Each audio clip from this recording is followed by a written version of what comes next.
यहाँ से हम लोग ये देखेंगे कि डेटा सेट्स कॉम्पिटिशन में जाओगे ना, तो कॉम्पिटिशन में आपको मिलेगा सबसे नीचे लर्निंग वाले में, ये दिख रहा है कि आप अपना स्टार्ट कर सकते हो मशीन लर्निंग कॉम्पिटिशन फंडामेंटल्स। तो हमने पहला डेटा यूज किया टाइटेनिक का, तो हमने यहाँ पे टाइटेनिक का यूज किया है।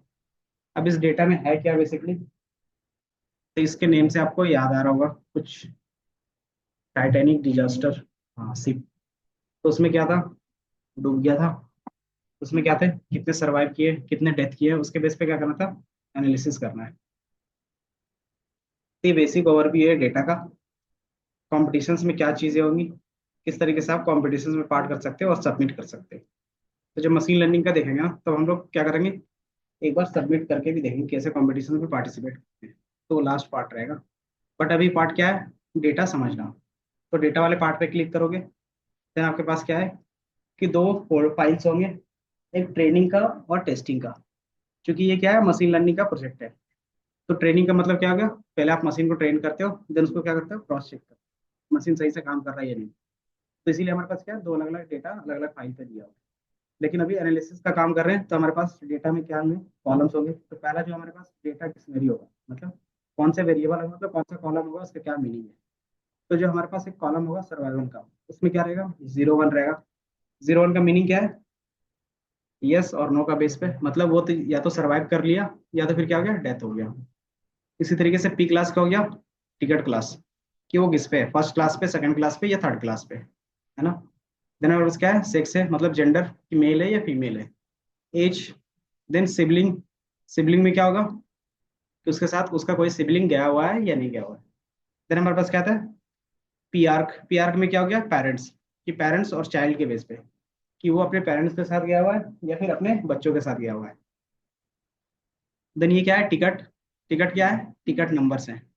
फेयर क्या है, पैसेंजर के फेयर्स, मतलब प्राइस कितना है। देन कैबिन्स, कैबिन नंबर जिसमें वो स्टे करते हैं। देन हमारे पास क्या है, इम्बार्क्ड, जिसमें क्या होगा, पोर्ट से जहाँ पे क्या होगा, डिपार्चर हुआ होगा, है ना, कि कहाँ से वो स्टार्ट हुआ है। तो कौन कौन सा स्टेशन है, तो आप यहाँ पे तीन देखोगे, दिख रहा है, क्वींसस्टोन है, चेरबर्ग है, और एक साउथ साउथ हैम्पटन। ये तीन है। अब वेरिएबल को डिटेल्स में पढ़ना चाहो तो पढ़ सकते हो कि हर एक क्लास का मीनिंग क्या होगा। जैसे सिबलिंग्स है, सिबलिंग्स में किस टाइप का डेटा होगा, फैमिली रिलेशनशिप का होगा। उसमें किस टाइप का होगा, या तो उसका भाई होगा, ब्रदर सिस्टर स्टेप, और स्टेप सिस्टर। स्पाउस में कौन कौन आएगा, हस्बैंड वाइफ, दोनों में से कोई भी आ सकते हैं। इसी तरह से पीआरक में क्या क्या चीजें हैं कि उसमें उसके मदर या फादर आ सकते हैं। चिल्ड्रंस में क्या होगा, डॉटर आएगा, सन आएगा, या फिर स्टेप डॉटर या फिर स्टेप सन्स आएंगे। तो ये सारा चीज क्या हमारे पास डेटा है। अब इस डेटा में आप देखोगे यहाँ पे क्या सबमिशन है, लेकिन हमें क्या करना है, ट्रेनिंग या टेस्टिंग में से कोई एक डेटा उठाना है। तो यहाँ पे देखोगे कि आपको ये डिटेल्स में दिखेगा, ये कॉम्पैक्ट में एक कॉलम्स दिखेंगे, और ये क्या है, टोटल कॉलम्स। तो कितने कॉलम्स है, तो जितना भी हमने देखा वो सारा कॉलम्स आपको यहाँ पे दिखेगा। तो टोटल 12 कॉलम्स है ना। अब इसके हिसाब से आपको यहाँ पे डेटा दिखेगा, दिख रहा है कि ये पैसेंजर आईडी है, ये सर्वाइव्ड है, ये पी क्लास का है, और ये नेम का है। इसमें क्या दिखेंगे, आपको उसका डिस्ट्रीब्यूशन दिखेगा कि टोटल कितने किस में है, वो आपको यहाँ पे दिखेगा। इसको मैं यहाँ से दिख रहा है। तो ये आपको कुछ इस तरीके से डेटा दिखेगा। तो ऐसे हमारे पास कितना डेटा है टोटल, जितने नंबर ऑफ रोज रहेंगे, है ना। तो जितने आपके पास नंबर ऑफ रोज है उतना आपके पास डेटा होगा। तो आप दो तरीके से इसको क्या कर सकते हो, लोड कर सकते हो। तो हम लोगों ने पिछले क्लास में डेटा फ्रेम और क्या देखा था, एक और सीरीज देखा था, अगर याद होगा तो, है ना। आज हम लोग सेम काम किस में करेंगे, इस वाले डेटा पे, कि उसमें जो भी कॉन्सेप्ट हमने नॉर्मली अपने कस्टम डेटा पे किया था, मतलब खुद से क्रिएट करके किया था, अब क्या रियल वर्ल्ड डेटा पे वो काम कर सकता है या नहीं कर सकता, या फिर कर उस तरीके से कैसे करेंगे वो। तो सबसे पहले क्या करना होगा आपको, पहला स्टेप क्या रहेगा, ये हमारा क्या हो गया, डेटा प्रिपरेशन। देन क्या करते हैं, एनालिसिस करेंगे। तो डेटा प्रिपेयर में सबसे पहले क्या करेंगे हम लोग, इंपोर्ट करेंगे डेटा, सॉरी इंपोर्ट करेंगे लाइब्रेरीज। दूसरा क्या रहेगा, इंपोर्ट करेंगे डेटा को। डेटा इंपोर्ट करने के बाद क्या करते हैं,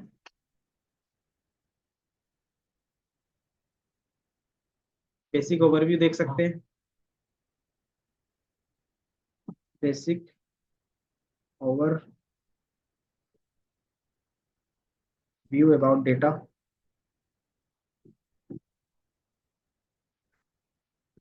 देन फिर क्या करेंगे, डेटा क्लीनिंग का काम करेंगे।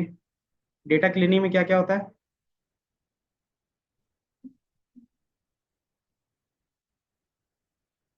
तो सबसे पहले आप चेक करते हो डुप्लीकेट वैल्यूज।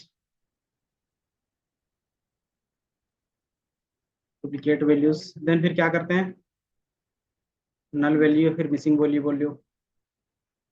Missing value. इसके बाद क्या करते हैं, कुछ कॉलम को डिलीट कर सकते हैं जो अननेसेसरी रहता था।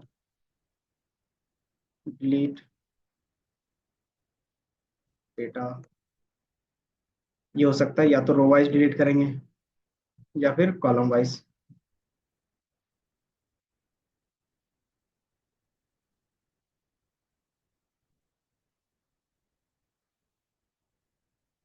डिलीट और क्या कर सकते हैं, अगर मुझे कुछ न्यू चीज क्रिएट करना हो तो कॉलम क्रिएट करेंगे।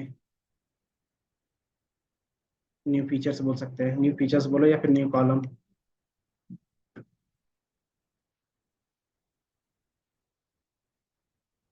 और क्या क्या रहता है डेटा क्लीनिंग में?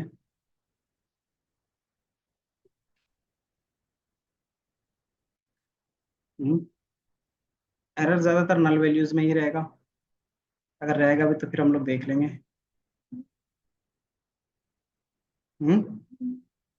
रीनेम, हाँ, आप रीनेम का भी यूज कर सकते हो। एरर।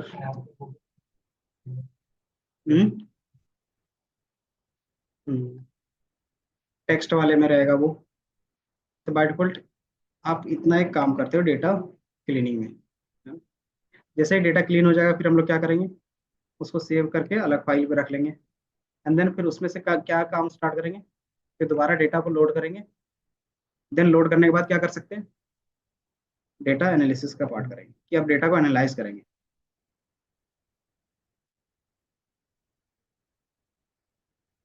जैसे डेटा एनालाइज होगा देन उसका क्या कर सकते हैं, विजुअलाइज करके भी देख सकते हैं। एंड देन विजुअलाइजेशन और डेटा एनालिसिस हो गया, देन फिर क्या स्टार्ट कर सकते हो, अपना मशीन लर्निंग का काम स्टार्ट कर सकते हो। फिर प्रोसेसिंग पार्ट यहाँ पर देन आपका स्टार्ट होगा। Start machine.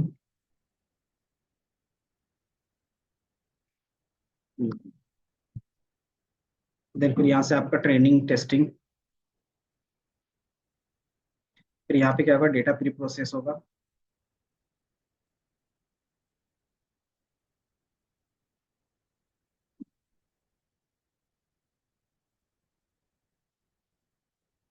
देन ट्रेनिंग,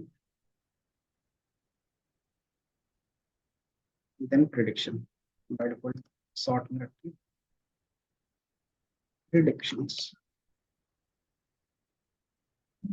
तो मशीन लर्निंग से पहले जो भी काम होगा हम लोग पांडास पे करेंगे। बाकी मशीन लर्निंग के लिए फिर आपके पास साइकिट लर्न की लाइब्रेरी होती है इसके।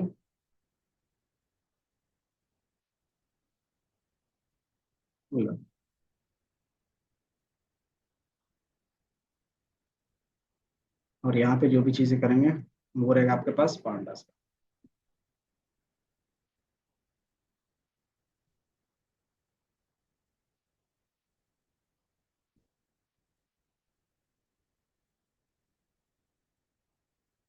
पांडास का मेरे ख्याल से एनालिसिस तक हो जाएगा आज का बेसिक्स।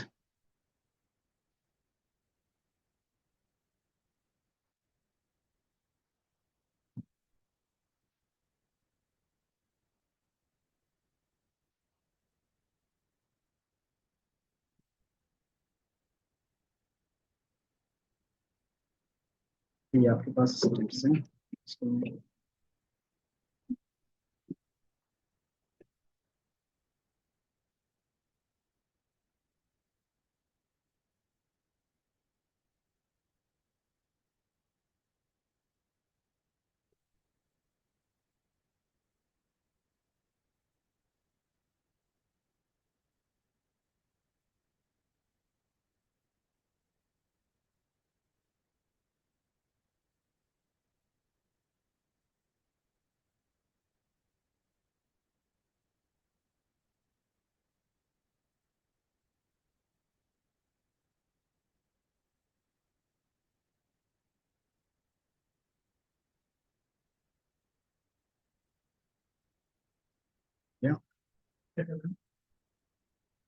पांडस डेटा पे काम कर रहे हैं।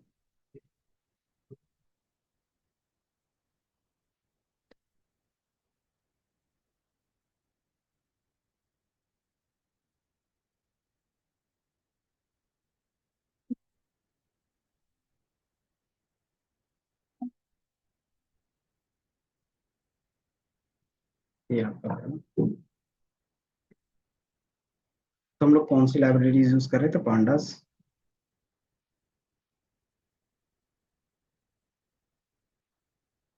पहले इंपोर्ट करना है आपको डेटा। कैसे इंपोर्ट कर सकते हैं? तो यूज करेंगे पांडास लाइब्रेरी का। पांडास लाइब्रेरीज में हमारे पास क्या होता है? पीडी डॉट रीड करके फंक्शंस होते हैं। तब जैसे रीड लिखोगे तो आपके पास क्या होगा? मल्टीपल ऑप्शंस आएंगे, दिख रहा है? तो आप किस टाइप के फाइल को रीड करना चाहते हो? CSV, excel, WF, HTML, JSON, यहाँ तक कि आप क्या कर सकते हो, SQL के भी फाइल को डायरेक्टली।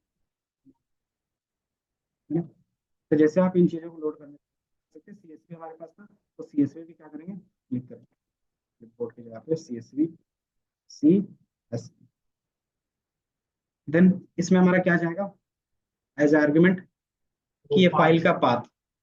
तो फाइल हमारा कहाँ पे था? तो दो तरीके से आप इसको लोड कर सकते थे। पहला हमने बताया आप लोकल में डाउनलोड कर सकते हो।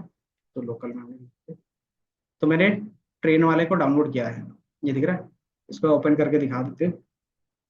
तो ये जो डेटा है जो हम लोगों ने यहाँ पे देखा था, ये वाला जो डेटा है,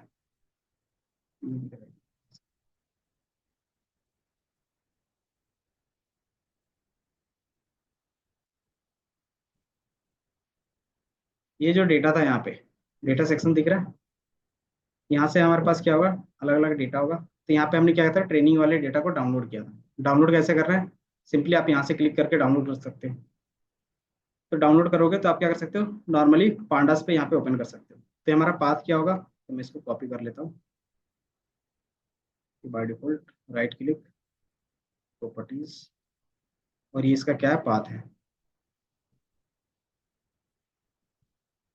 हम्म, ये हमने क्या किया? पाथ को लोड कर लिया। और फाइल का नाम क्या था लास्ट में? TI रख दिया था, TI.CSV। क्योंकि ये हमारा पाथ है, इसको R से स्टार्ट करते हैं। जैसे आप इसको रीड करोगे, TI था, तो आपको ये पूरा सेम डेटा यहाँ पे दिखेगा, ठीक है? तो पहला ये तरीका हो गया कि डायरेक्टली आप क्या कर सकते हो? आप लोकल में डाउनलोड कर लो, देन वहां से पाथ को यूज करके उसको क्या कर सकते हो? यहाँ पे लोड कर सकते हो। तो ये आपका डेटा यहाँ पे इस तरीके से इंपोर्ट होता है। दूसरा कि अगर डायरेक्टली CSV का लिंक है तो आप उसको भी पेस्ट कर सकते हो कि PD.read CSV। और इसमें हम लोग क्या करेंगे? दूसरा ऑप्शन हमने बताया था कि एक लिंक मैंने शेयर किया होगा, ये दिख रहा है गिटहब का, कि सेम डेटा क्या है यहाँ पे आपका ऑनलाइन रखा हुआ है। तो आप यहाँ से भी क्या कर सकते हो? डायरेक्टली यूज कर सकते हो। तो इसको कॉपी करेंगे और इस लिंक को यहाँ पे पेस्ट कर देंगे। जैसे आप सेम चीज को रन करोगे तो सेम रिजल्ट आपको आएगा। दोनों में डिफरेंस क्या है? एक ऑनलाइन है और एक क्या है कि आपने डाउनलोड करके किया है। तो दोनों में से कोई भी चीज आप यूज कर सकते हो। अब जैसे वेरिएबल हम लोग डाउनलोड करके रखते हैं, तो इसको एक वेरिएबल में स्टोर करते हैं। क्यों करते हैं? कि बार बार सेम चीजों को लोड ना करना पड़े, तो हम उस वेरिएबल से क्या कर सकते हैं? काम कर सकते हैं। तो उस वेरिएबल का नाम रख देते हैं हम लोग DF। अब क्या कर सकते हो? जो भी काम करवाना रहेगा DF वेरिएबल से करवा लेंगे, ठीक है? तो जैसे आप DF करोगे तो ये सारा डेटा आपको दिख जाएगा। ये दिख रहा है? तो ये लोड कर लो डेटा।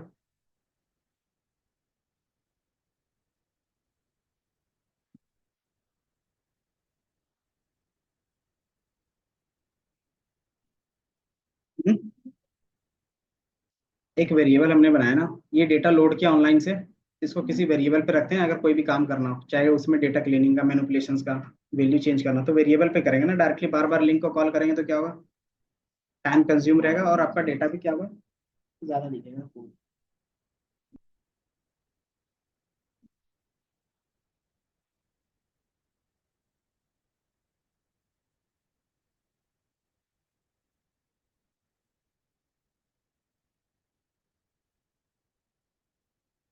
तो डीएफ एक वेरिएबल बनाया और उसमें स्टोर रखा है पूरा डेटा को, ताकि आप जो भी काम करना हो डीएफ के साथ काम करें। तो डीएफ में हमारे पास फंक्शंस होते हैं। तो डीएफ डॉट हेड, हेड क्या करता है कि टॉप 5 डेटा को, मतलब टॉप 5 डेटा को क्या करेगा, ला के दे देगा। टॉप 5 रोज बोल सकते हो, top 5 rows by default.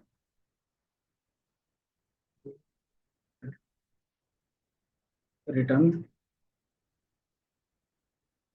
Top 5 row. क्या एरर आ रहा है? यूनिकोड एरर इसलिए आ रहा है क्योंकि जो भी आप पाथ देते हो, पाथ को डिफाइन करते हो आर से। क्यों डिफाइन करते हैं?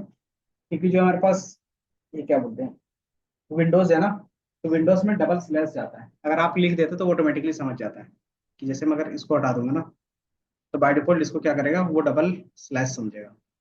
इस वाले कोड को ना वो समझेगा ही नहीं कि वो पाथ है ही नहीं। तो इसको क्या करना होगा कि विंडोज में जिस हिसाब से चलता है उसके हिसाब से देना पड़ेगा। तो डबल स्लैश सब जगह पे यूज करना पड़ता है। तो इससे बेटर ऑप्शन है कि आप क्या करो, रो पाथ यूज कर दो।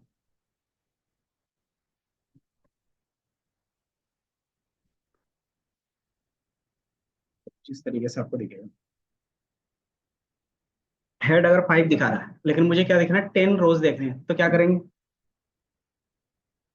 इसके अंदर आर्ग्यूमेंट में पास कर दोगे 10। अगर 20 देखना है तो 20 पास कर सकते हो। डीएफ डॉट हेड पाथ सही है। अच्छा, ये स्पेलिंग गलत है। फाइल नोट फाउंड का मतलब हो गया कि पाथ सही नहीं है। तो आप देखोगे 10 हमने लिखा, तो जीरो से इंडेक्सिंग स्टार्ट है, तो कितने तक गया है, तो आपके पास 9 तक इंडेक्सिंग गया, और आईडी कितने तक है, 10 तक का है, ठीक है। 1 से 10 तक का मिला। तो आप जो भी वैल्यूज यहाँ पे पुट करोगे, उसके बेस पे उतने नंबर ऑफ रोज क्या होगा आपको दिख जाएगा। बेसिकली 10 यहाँ पे जो है,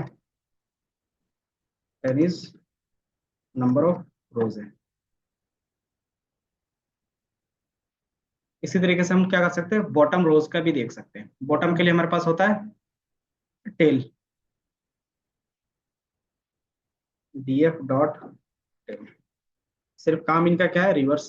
ये क्या करेगा, लास्ट से आपको 5 रोज दिखाएगा, दिख रहा है, 890, 889, 88, 87, 86, इस तरीके से आपको दिखेगा। तो ये भी बाय डिफॉल्ट क्या कर रहा है, 5 रोज ही दिखा रहा है। तो सेम कॉन्सेप्ट इसमें भी लग जाएगा।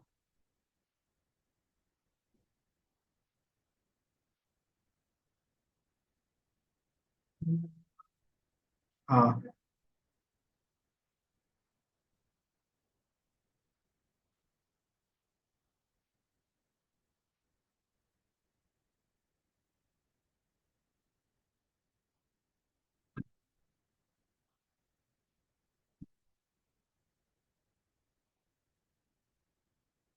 तो ये आपको इस तरीके से दे देगा। क्या दिक्कत है आपको? ये पाथ है ना, तो डबल कोटेशन के अंदर ये पूरा जो लिंक है ना, डबल कोटेशन के अंदर है। ये है डबल ऐप रखा है, अब ऐप को कॉल करें। App is not defined. अच्छा, डी है, अब ये तो डबल कोटेशन के अंदर।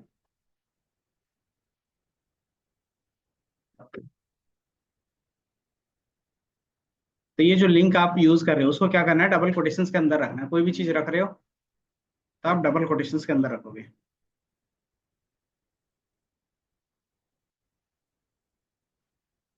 आपके पास डेटा आ गया, तो डेटा का क्या कर सकते हो, बेसिक इंफॉर्मेशन भी देखना रहता है। तो बेसिक इंफॉर्मेशन के लिए हम लोग क्या यूज करेंगे, इन्फो का यूज करेंगे। डीएफ डॉट इन्फो, उसको आप रन करोगे तो इसमें आपके डेटा के बारे में क्या होगा, बेसिक इंफॉर्मेशन मिल जाएगा।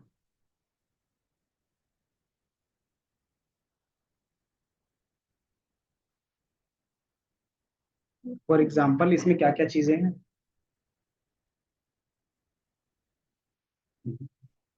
सबसे पहला है कि किस टाइप का है, तो ये डेटा फ्रेम है ना। 2D वाले को डेटा फ्रेम बोलते थे। देन ये बताता है रेंज। रेंज किसका, इंडेक्स का। तो टोटल कितने एंट्रीज है, मतलब इतने रोज है ना। और रो का जो हमारे पास इंडेक्स बाय डिफॉल्ट ये पाइथन दे रहा है, वो कितने से दे रहा है, 0 से 890 तक दे। देन हमारे पास टोटल कितने कॉलम्स है, 12 कॉलम्स है। एंड देन हर एक कॉलम्स का क्या है, थोड़ा सा आपको डिटेल दिखेगा, दिख रहा है। कॉलम के name, then not null count. तो हमारे पास क्या है कि 891 नॉट नल वैल्यूज, मतलब इसमें सारे वैल्यूज होंगे, क्योंकि हमारे पास क्या है, मैक्सिमम 891 है। आप इसी तरीके से हर एक डेटा को देखोगे तो हमारे पास क्या, एज पे कुछ डेटा मिसिंग है। कैसे पता चल रहा है, 891 है, मतलब कुछ डेटा तो मिसिंग है। इसी तरीके से आप क्या कर सकते हो, क्रॉस चेक कर सकते हैं। इसी तरीके से हमारे पास लास्ट में क्या है, डेटा टाइप है। डेटा टाइप का मीनिंग क्या होता था, कि जो एक्चुअली में डेटा स्टोर है उसका टाइप क्या होगा, है ना। तो ये इंट है। देन हमारे पास ऑब्जेक्ट, ऑब्जेक्ट डेटा टाइप किसको बोल रहे थे, और जो फ्लोट, इंट और हमारे पास बुलियन को छोड़ के जो भी रहेगा ना, उसको बेसिकली ऑब्जेक्ट बोल रहे थे यहाँ पे। ऑब्जेक्ट डेटा, जैसे क्लास एंड ऑब्जेक्ट पढ़ा होगा, तो ऑब्जेक्ट किसको बोल रहे थे, हर किसी को बोल रहे थे। तो यहाँ पे भी ऑब्जेक्ट हर किसी को बोल सकते हैं। लेकिन क्या है, यहाँ पे कुछ चीजें पहले से बता दिया है। जैसे अगर इंटीजर होगा तो इंटीजर के बेस पे इस तरीके से दिखेगा। अगर फ्लोट होगा तो आपको फ्लोट दिख जाएगा। अगर बुलियन होगा तो आपको बुलियन दिख जाएगा। लेकिन इसके अलावा कुछ भी रहेगा ना, तो वहां पे क्या दिखेगा, ऑब्जेक्ट दिखेगा। तो बाय डिफॉल्ट जो हमारा स्ट्रिंग होगा इसके अंदर, वो क्या होगा, ऑब्जेक्ट डेटा टाइप का होगा यहाँ। ठीक है। तो इस ऑब्जेक्ट में हो सकता है कि सिंगल स्ट्रिंग हो, मल्टीपल स्ट्रिंग हो, कुछ भी हो सकता है। तो बाय डिफॉल्ट हम लोग क्या, क्या है, ये 2D पे है। और 2D पे जो डेटा लोड किया हम लोग मान के चल रहे हैं क्या, कि ये क्या है, रोज एंड कॉलम है, सिंगल रोज सिंगल कॉलम के बेस पे, इस तरीके से। तो उसके बेस पे हमारे पास जो ऑब्जेक्ट होगा वो किस टाइप का होगा, स्ट्रिंग टाइप का होगा, है ना। तो ये बेसिक इंफॉर्मेशन मिला। अब इसमें से बता रहा है कि डेटा टाइप्स कितने हैं, कि फ्लोट हमारा कितना है, 2 है। इंटीजर टाइप का कितना कॉलम है, 5 है। और ऑब्जेक्ट टाइप का कितना कॉलम है, 5। ये हमारा क्या है, कि ये कितना मेमोरी पे स्टोर हो रहा है, वो बेसिकली बता रहा है। तो ये एक बेसिक इन्फॉर्मेशन हो गया आपके डेटा के बारे में। इसके साथ और देन दूसरा होता है स्टेटिस्टिकल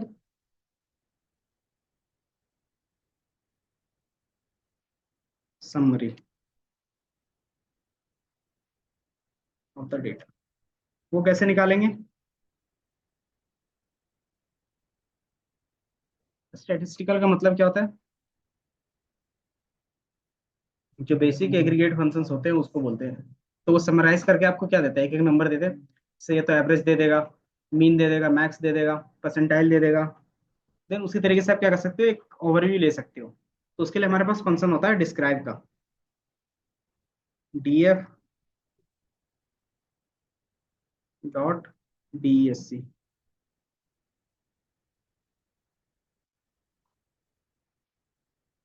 आप इसको क्या करते हो, रन करते हो। तो बाय डिफॉल्ट ये दिख रहा है, ये क्या कर रहा है, एक स्टेटिस्टिकल समरी आपके डेटा के बारे में बता रहा है। तो बाय डिफॉल्ट आप देखोगे एग्रीगेट फंक्शंस ही है, या फिर बोल सकते हो मोस्ट कॉमन फंक्शंस जो यूज होता है। काउंट का बेसिक मीनिंग आपको पता है, मीन का भी पता है, स्टैंडर्ड डेविएशंस भी पता है। स्टैंडर्ड डेविएशंस पता है ना क्या होता है। हम्म।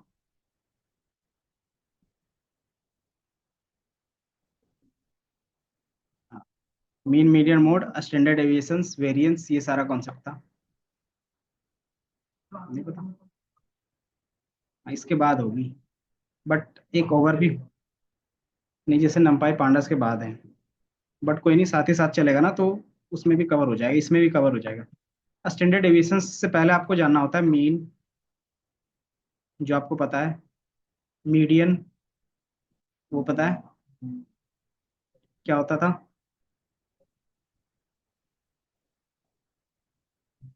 हाँ, मिडिल वैल्यूज। देन मोड क्या होता था, नंबर ऑफ फ्रीक्वेंसी जिसका हाईएस्ट रहेगा। तो ये कॉन्सेप्ट आपको पता होगा। देन हमारे पास कोई भी एक कॉलम है, मान लो हमारे पास एक कॉलम ही ले लेते हैं अभी यहाँ पे, DF। अगर एक कॉलम, कोई भी एक कॉलम चेक करना हो तो कैसे करते थे, कोई एक कॉलम ही हमें सिर्फ चेक करना हो, रीड करना हो, तो कैसे करते थे? इंडेक्स नंबर या फिर उस कॉलम का नाम, है ना? तो मान लो हम क्या कर रहे हैं, प्राइस को ही ले रहे हैं, प्राइस या फिर क्या था, फेयर था ना, तो मैं फेयर को ले लेता। तो ये हमें फेयर का कॉलम ला के दे दिया, है ना? तो मान लो ये हमारे पास एक फेयर का कॉलम है, इसका आप क्या निकालते हो? एवरेज निकालते हो। एवरेज कैसे निकालते थे, अगर याद है तो बताओ। हम्म। और तो वो फॉर्मूला हो गया नमपाई, या फिर पांडास में कैसे कर रहे थे? आर पांडास में डॉट फंक्शंस लगा दे रहे थे मीन का, याद होगा तो। तो जैसे आप डॉट मीन लगा तो ये मीन का फंक्शंस लग गया। डॉट मीन करते हैं तो ये हमारा क्या दे देगा, मीन वैल्यू ला के दे देगा। ये दिख रहा है? ये हमारा मीन वैल्यू हो गया, और इसको मैं नॉर्मल सारा वैल्यू दोनों एक साथ प्रिंट कर, ये दिख रहा है? हम्म, क्या चीज? इस चीज का कोई नहीं, देख लेंगे। अच्छा ठीक है, अभी इधर देख लो, फिर करते हैं ना उसका। ये हमारे पास फेयर है, और ये हमारा क्या, एवरेज है ना? तो एवरेज से इस फेयर का कितना डिफरेंस है, बता सकते हो? एवरेज से इस फेयर का, फर्स्ट वाले फेयर का कितना डिफरेंस होगा?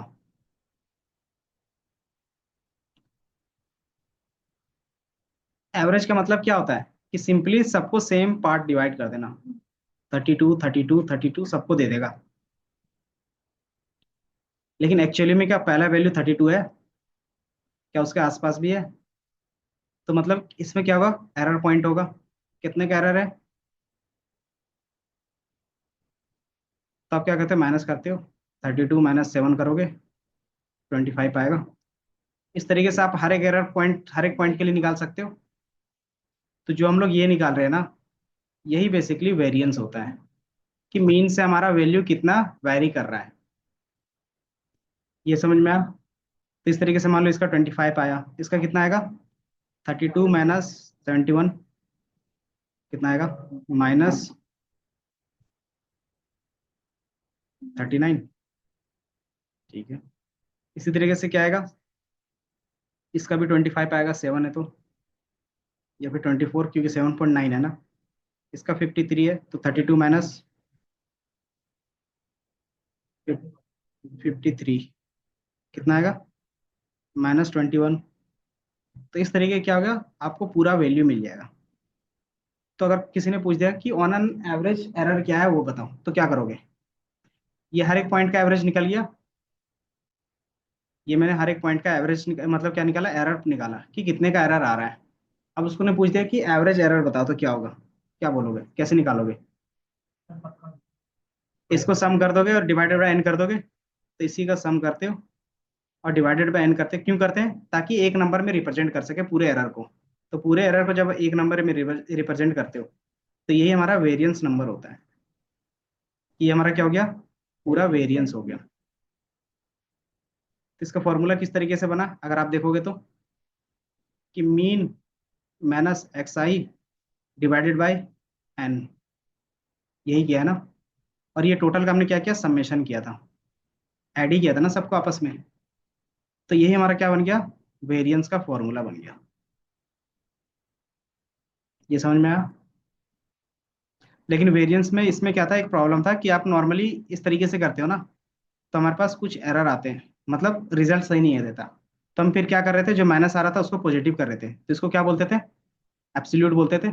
तो सारा पॉजिटिव हो जाएगा, तो उसमें भी कुछ रिजल्ट खास नहीं आ रहा था, तो फिर हमने क्या किया, स्क्वायर ऑफ करके देखा कि जो भी डिफरेंस आएगा मीन से हर एक डेटा पॉइंट्स का डिफरेंस, उसका अगर स्क्वायर ऑफ लेते हो, उसका जो रिजल्ट आता है वो बेटर आता है। वो क्यों आता है, वो एक्सपेरिमेंट से हमें पता चला। और भी 2 के 3 4 5 भी रख के देखा था, लेकिन बेटर रिजल्ट किस में आ रहा है, 2 में आ रहा है।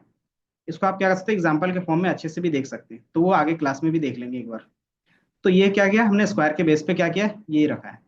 तो म्यू क्या होगा, म्यू मतलब मीन, मीन माइनस हर एक डेटा पॉइंट का स्क्वायर ऑफ करेंगे, उसका जो समेशन होगा डिवाइडेड बाय एन, वही हमारा क्या होगा, वेरिएंस का फॉर्मूला होगा। ये समझ में आया? स्क्वायर किया क्यों किया, क्योंकि इससे हमें बेटर रिजल्ट मिल रहा है, बस इसलिए किए हैं, और कुछ भी रीजन नहीं है। ठीक है। और ये हमारा वेरिएंस बन गया।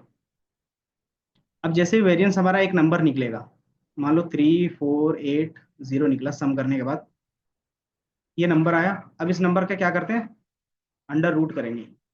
तो अंडर रूट करेंगे तो ये वैल्यू क्या होगा, स्मॉल हो जाएगा। तो इसका अंडर रूट का वैल्यू मान लो कुछ भी आया, मान लो 270 के आसपास आ गया।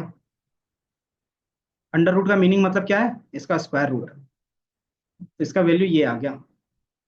अब ये जो नंबर आएगा, यही हमारा क्या होगा, स्टैंडर्ड डेविएशन होगा। ये समझ में आया। अब इतना लंबा चौड़ा हमने कहानी बनाई, इसका फायदा क्या है, 270 आया तो इसका फायदा क्या है, मेन ये रहेगा कि इसका कोई एडवांटेज रहा तभी तो हम लोग यूज करेंगे। तो इसका एडवांटेज ये रहता है ना, इसके बेस पे इंपेरिकल फॉर्मूला बनता है। आगे जाके हम लोग डिस्ट्रीब्यूशंस पढ़ेंगे। डिस्ट्रीब्यूशंस मतलब क्या हो गया, कि हमारा डेटा किस तरीके से डिस्ट्रीब्यूटेड है। बाय डिफॉल्ट मान लो ये हमारा क्या है, मीन है। मीन कितना था यहाँ पे, 32 था, तो हमने 32 ले लिया। और मान लेते हैं इस तरीके से स्टैंडर्ड डेविएशंस 1, इधर भी 1, 2, 3। हाँ, ये नॉर्मल डिस्ट्रीब्यूशन है इसलिए। अब ये 32 है। अगर आप फर्स्ट स्टैंडर्ड डेविएशंस की तरफ जाते हो, इधर फर्स्ट स्टैंडर्ड डेविएशन इधर गए और फर्स्ट इधर गए, तो यहाँ पे जितना भी डेटा आएगा, इस पूरे रेंज पे जितना भी डेटा आएगा, वो अप्रोक्स हमारे पूरे डेटा का कितना पार्ट होगा, वो होगा 68%। ये समझ में आया कि अगर आप एक स्टैंडर्ड डेविएशंस का वैल्यू निकाल सकते हो, तो उससे आपको रेंज पता चलेगा बस, कि हमारे पास 68% डेटा कहाँ से कहाँ के बीच में हो सकता है ना। तो वो हमें इससे आइडिया लग जाता है।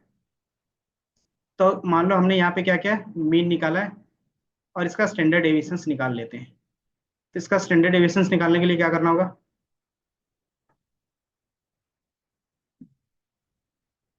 मेरे ख्याल से स्टैंडर्ड डेविएशंस का फॉर्मूला होगा, ये दिख रहा है, STD है। देन आप इसको यूज कर लेते हो। तो स्टैंडर्ड डेविएशंस कितना आ रहा है, 49 पॉइंट समथिंग। तो वन स्टैंडर्ड डेविएशंस क्या करोगे आप, तो ये हमारा कितना वैल्यू है, 49 है, और ये हमारा क्या हो गया, एक स्टैंडर्ड डेविएशंस का वैल्यू हो गया, फर्स्ट स्टैंडर्ड डेविएशंस का। तो जैसे आप इधर क्या करोगे, 32 में 49 प्लस करोगे, तो कितना आएगा, 32 प्लस 49 कितना आएगा,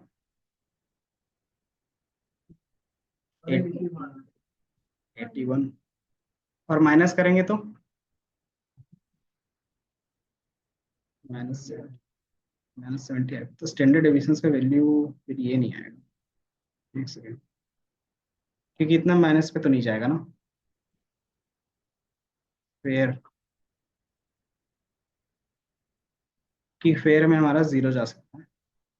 अच्छा, चलो कोई नहीं। तो बेसिकली हमारे पास इसमें क्या है ना, ये डेटा नॉर्मली डिस्ट्रीब्यूटेड नहीं है, क्योंकि जो मैंने ग्राफ बनाया वो क्या है, इसका मीन हमारा क्या बीच में है, लेकिन जो हम लोग यहाँ पे इसका निकाल रहे हैं, वो हमारा नॉर्मली डिस्ट्रीब्यूटेड नहीं है। वो कैसे पता चलेगा, तो हमारे पास एक और फंक्शन होता है सेम चीज के लिए, v, और इसके लिए हमारे पास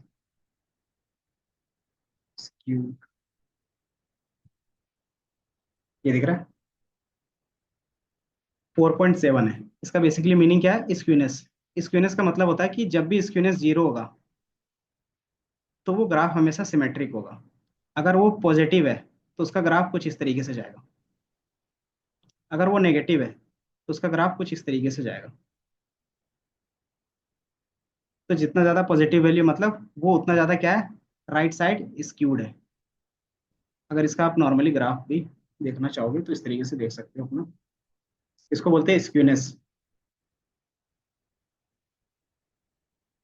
स्क्यूनेस,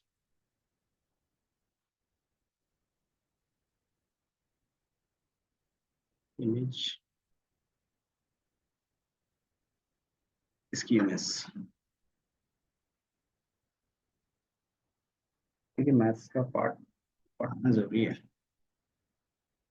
ये दिख रहा है, अगर आपका सिमेट्रिक है, तो मीन मीडियन मोड एक ही जगह पे आएगा, है ना।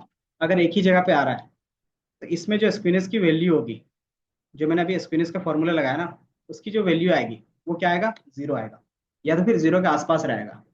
अगर वो क्या आ रहा है, कि आपके पास पॉजिटिव में आ रहा है, कि मेरे पास कितना भी आ रहा था, +4 आ रहा था, अगर देख रहे हो तो मतलब वो राइट साइड में क्या है, इस तरीके से स्क्यूड रहेगा। अगर वही वैल्यू नेगेटिव में आता, -4, 5 जो भी आता, तो कुछ इस तरीके से ग्राफ बनाता।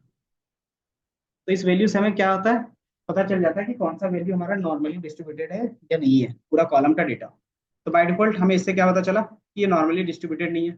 तो जो हम लोग स्क्यूनेस के बेस पे क्या निकाल रहे थे, स्टैंडर्ड डेविएशन, तो वो क्या होगा, गलत आएगा। तो उसके लिए फिर हमें क्या करना होगा,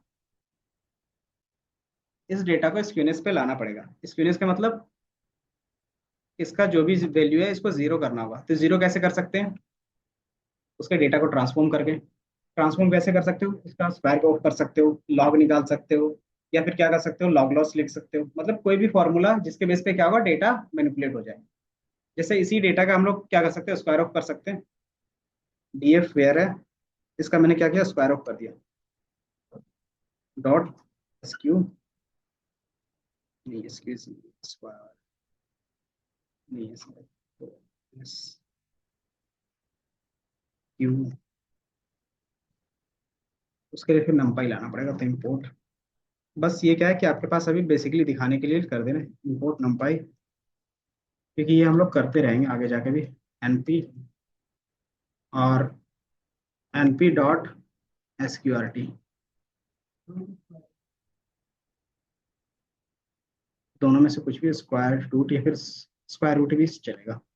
डेटा को सिर्फ क्या करना है, ट्रांसफॉर्म करना है। तो ये हमारा क्या हो गया, ट्रांसफॉर्म हो गया। अब इसका क्या कर सकते हो तुम, इसका स्क्यूनेस चेक कर सकते हो। ट्रांसफॉर्म होने के बाद स्क्यूनेस कितना आएगा, पहले कितना था, 4 था, अब 2 आ गया। तो ये मतलब रिड्यूस हो रहा है। तो जरूरी नहीं कि स्क्वायर रूट से, हो सकता है कि कोई कोई डेटा में क्या हो, ये बढ़ भी जाए। इसके अलावा हम क्या यूज कर सकते हैं, एनपी डॉट लॉग का यूज कर सकते हैं। NP dot log mathematical function से, जो क्या करता है, वैल्यू को रिड्यूस करता है। सेम वैल्यू रहेगा लेकिन उसको क्या करेगा, स्मॉल नंबर में रिप्रेजेंट करके आपको दे देगा। डेटा को आप चेंज करते हो कैलकुलेशंस के लिए। जब मान लो कि आपके पास क्या है, कोई वैल्यू करोड़ पे है, तो करोड़ पे जो कैलकुलेशंस करोगे वो, और जो आप क्या करते हो पॉइंट पे करते हो, 0.1 0.2, किसमें आपके लिए इजी होगा, पॉइंट वाले बेस पे। तो उसको लाख से पॉइंट में लाने के लिए हम लोग क्या करते हैं ना, ये फंक्शंस यूज करते हैं, चाहे लॉग हो, स्क्वायर रूट हो, ये सारा क्या है, उसी के लिए यूज होता है, लॉग पे। और इसी चीज को यूज कर लेते हैं।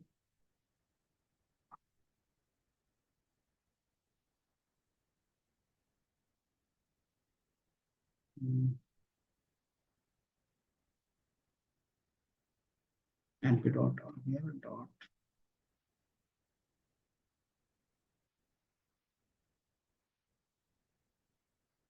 क्या लिख रहा है, run time invalid value encountered, ऐसा तो नहीं होना चाहिए।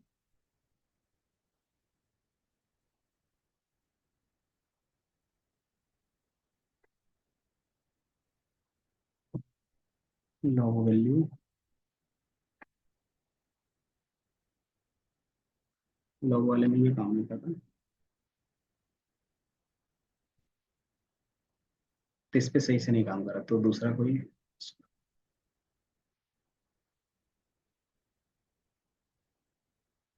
स्क्वायर कर रहे हैं तो क्या हो रहा है, वेरिएंस हमारा बढ़ जा रहा है। तो बाय डिफॉल्ट एक बार देख लेंगे लॉग का। लॉग का कॉन्सेप्ट क्या होता है कि जितने भी वैल्यूज होते हैं, अगर लॉग का कॉन्सेप्ट मैंने पहले भी बताया था, अगर याद होगा तो, अगर मैं इस, कितना है, 10,000, ये 1 लाख है, 1 लाख को किसी स्मॉल नंबर पे रिप्रेजेंट करना चाहता हूँ, तो कर सकता हूँ। तो इसके लिए हमारे पास क्या होता है, लॉग क्या बोलता है कि जितने भी उसका पावर से मल्टीप्लाई हो रहा है, वही क्या होगा, उसका लॉग का वैल्यू होगा। तो ये कितने के बेस पे होगा, कि अगर मैं 10 के बेस पे लेना चाहता हूँ, तो 10 कितने टाइम में मल्टीप्लाई हो रहा है, बताओ, 4। तो जो इसका वैल्यू होगा लॉग का, वो क्या होगा, 4 होगा। इसको बोलेंगे log बेस 10 4, या फिर ये जो भी 10 के है, वो हो जाएगा इक्वल टू 4।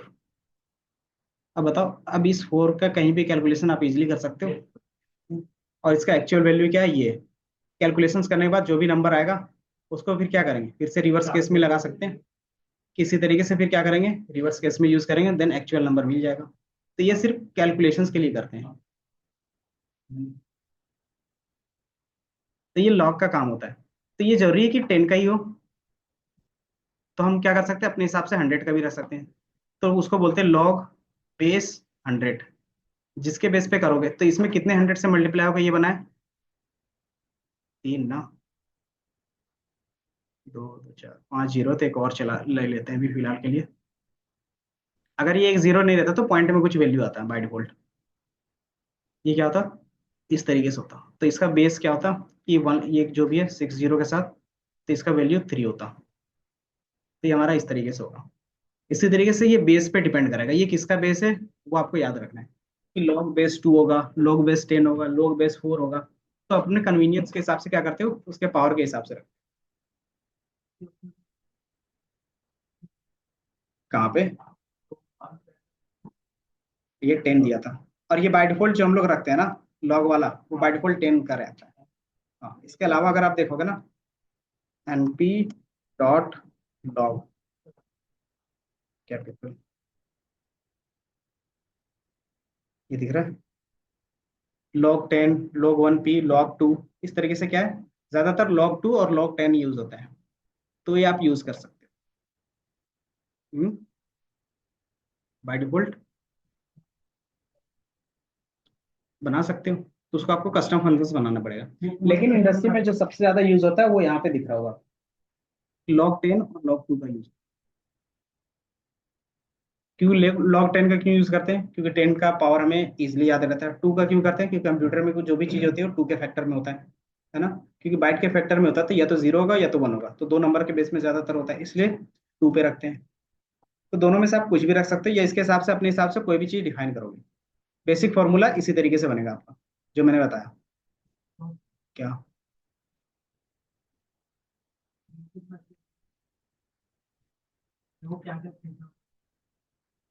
मैं जितना चीज बताते जा रहा हूँ वही चीज आप क्या करो, रिवाइज करो, काफी है।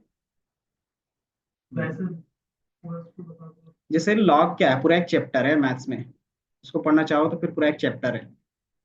इसका यूज करके हम लोग फिजिक्स में, केमिस्ट्री में और मैथ्स में, तीनों में यूज करते हैं। क्यों यूज करते होंगे, यूज केस दिख रहा है क्यों। हाँ, कैलकुलेशंस अगर इतने नंबर में होगा तो उसका क्या होगा, कैलकुलेशंस में टाइम लगेगा। और चूंकि क्या होता है, कैलकुलेशंस में उतना टाइम नहीं देना, तब मैंने उसको 4 में चेंज किया। और 4 को क्या कर सकते हैं, आप इजिली थॉरली क्या कर सकते हो, अर्ली कैलकुलेट कर सकते हो। 4:5, 5:3 या फिर 1.5, इस तरीके से कोई भी कैलकुलेशन आएगा तो आप जल्दी से कर सकते हो। लॉग, एक होता है हमारे पास एक्सपोनेंशियल। एक्सपोनेंशियल का बेसिकली क्या होता है ना, यूनिवर्सल वैल्यू होता है। इसकी वैल्यू क्या आती है, 2 to the power 7 होता है, नहीं 2.7 होता है, सॉरी 2.7 होता है, ई की वैल्यू। क्यों होता है, क्योंकि जितने भी चीज नेचर में होता है ना वो इसी पैटर्न में होता है, ई के 2.7 के पैटर्न में है ज्यादातर चीजें। कि जितनी भी चीजें देखते हो, जिसको शायद इस तरीके से गोल्डन रूल बोलते हैं, इस तरीके से जाता है। तो ये चीज के बेस पे होता है ना, तो इसकी जब वैल्यू निकालते हैं ना, तो वो वैल्यू कांस्टेंट निकलता है 2.7। तो ये हमारा क्या होता है कि ये वैल्यू होता है। तो इसी वैल्यू को हम लोग ज्यादातर यूज करते हैं, इसीलिए हम लोग इसको क्या बोल रहे हैं, एक्सपोनेंशियल। तो ये हमारा एक्सपोनेंशियल का आप यूज कर सकते हो। बाकी स्टैंडर्ड डेविएशंस, तो स्टैंडर्ड डेविएशंस क्यों निकाल रहे थे वो बता रहे थे। तो मैं एग्जांपल लेके ही बता देता हूँ, जब आगे भी पढ़ाना है तो अभी बता देते हैं।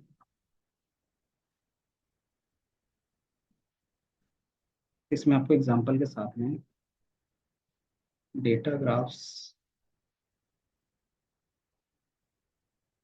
डेटा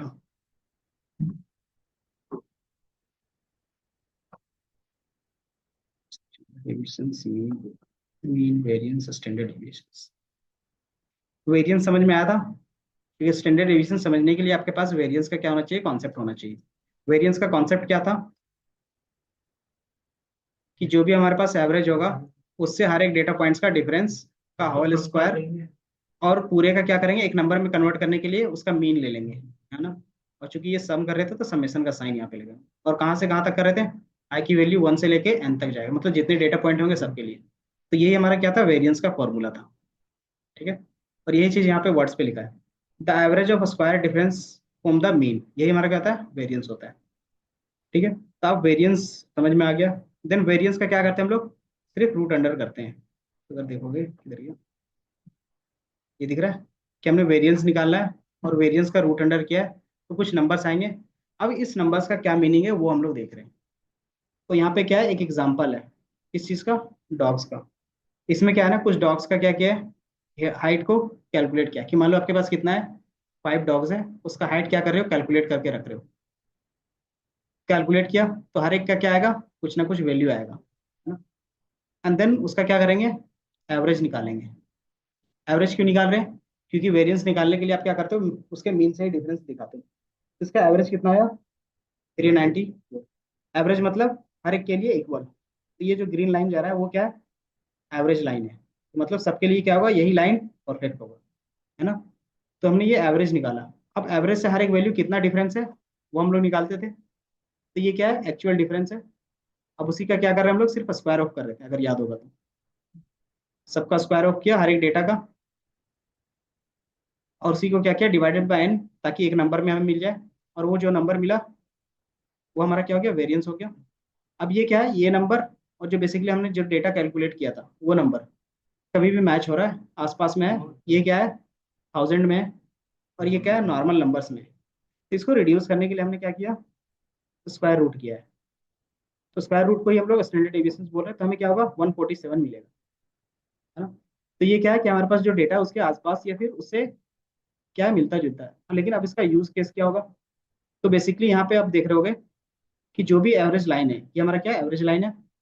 अब इससे क्या कर सकते हो, 147 प्लस कर दो और 147 माइनस कर दो। तो 147 प्लस करेंगे तो कितना आएगा, एवरेज कितना है हमारा, 394। प्लस करेंगे तो कितना आएगा, 147, 4 5 1 आएगा, 9 3 4 3 4 5 5 4 1 आएगा। तो अपर अपर लिमिट हमारा क्या गया, 541 गया। और लोअर में क्या जाएगा, माइनस करेंगे तो 7844, और ये बच्चा 2 में 1 जाएगा तो 247। ठीक है, तो ये हमारा क्या हो गया, लोअर लिमिट हो गया। तो ये हमारा 541, और ये हमारा क्या है, 247, है ना। और जो हमारे पास ये 47 है इसको बोलते हैं स्टैंडर्ड डेविएशन की वैल्यू। तो बाय डिफॉल्ट ये 1 स्टैंडर्ड डेविएशन ऊपर गया है, 1 नीचे गया है। अब इस पूरे रेंज पे देखोगे तो कितने डेटा लाई कर रहा है, बता सकते हो, कितना डेटा कवर हो रहा है, मतलब पूरा का पूरा कितना, जिसका एक्चुअल चीजें कवर हो रही है। तो एक ये हमारा कवर हो रहा है, एक ये कवर हो रहा है, या फिर नहीं भी कवर हो रहा है तो फर्स्ट ऑफ ऑल एक मान लो ये कवर हो रहा है, बड़ा वाला तो नहीं कवर हो रहा है, ये बाहर आ जा रहा है, ये कवर हो रहा है, ये छोटा वाला भी कवर नहीं हो रहा है, एक ये हो रहा है और एक ये हो रहा है, 3 हो रहा है। तो इसका परसेंटेज निकालेंगे तो कितना परसेंट डेटा होगा ये, कैसे पता चला, 3/5 करते हो। जो भी आएगा वो क्या हो गया, 60 के आसपास आएगा, है ना। और यही चीज हमें स्टैंडर्ड डेविएशन से पता चलता है। स्टैंडर्ड डेविएशन क्या बोलता है कि जो भी आपने एक रेंज बनाया है ये वाला, इसमें कितने परसेंट डेटा लाई करेगा, वो आप बिना परसेंटेज या बिना डेटा के भी बता सकते हो, अगर आपके पास नॉर्मल डेटा है तो।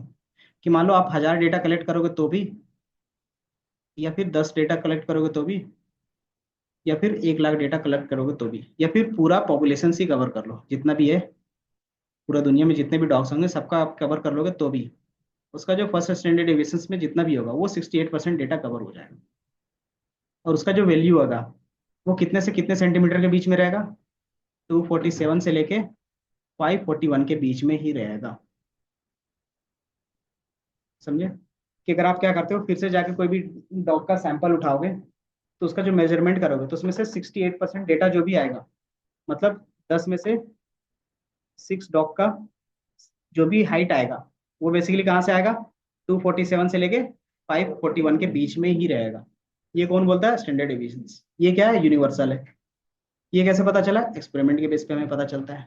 तो ये समझ में आया स्टैंडर्ड डिविजन का यूज केस, कि फर्स्ट स्टैंडर्ड डिविजन का जो भी वैल्यू आ रहा है, तो उन दोनों के बीच में जो रेंज होगा वो क्या होगा, 68% डेटा कवर होगा। हाँ, उसी रेंज में आएंगे जो फर्स्ट स्टैंडर्ड डिविजन का रेंज आया, है ना। तो ये अगर सेकंड स्टैंडर्ड डिविजन में जाते हैं, तो सेकंड स्टैंडर्ड डिविजन का मतलब क्या हो गया, 2 इंटू सेकंड स्टैंडर्ड डिविजन। तो 2 और स्टैंडर्ड डिविजन की वैल्यू कितनी है, एस डी की वैल्यू कितनी है, 147 है ना। तो कितना हो जाएगा,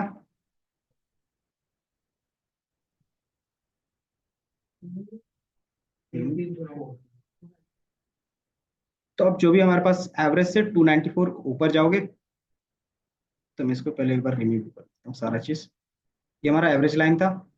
अब इससे क्या हो जाओगे, 2 स्टैंडर्ड डिविजन ऊपर, तो कितना था, 294, है ना। और 294 नीचे जाओगे तो कितना वैल्यू आएगा बताओ जल्दी से, 394 था ना एवरेज। तो ऊपर जाएंगे तो कितना बचा ये, कितना हो जाएगा, पक्का, एवरेज कितना आया था, 394 था। ऐड तो कर लो,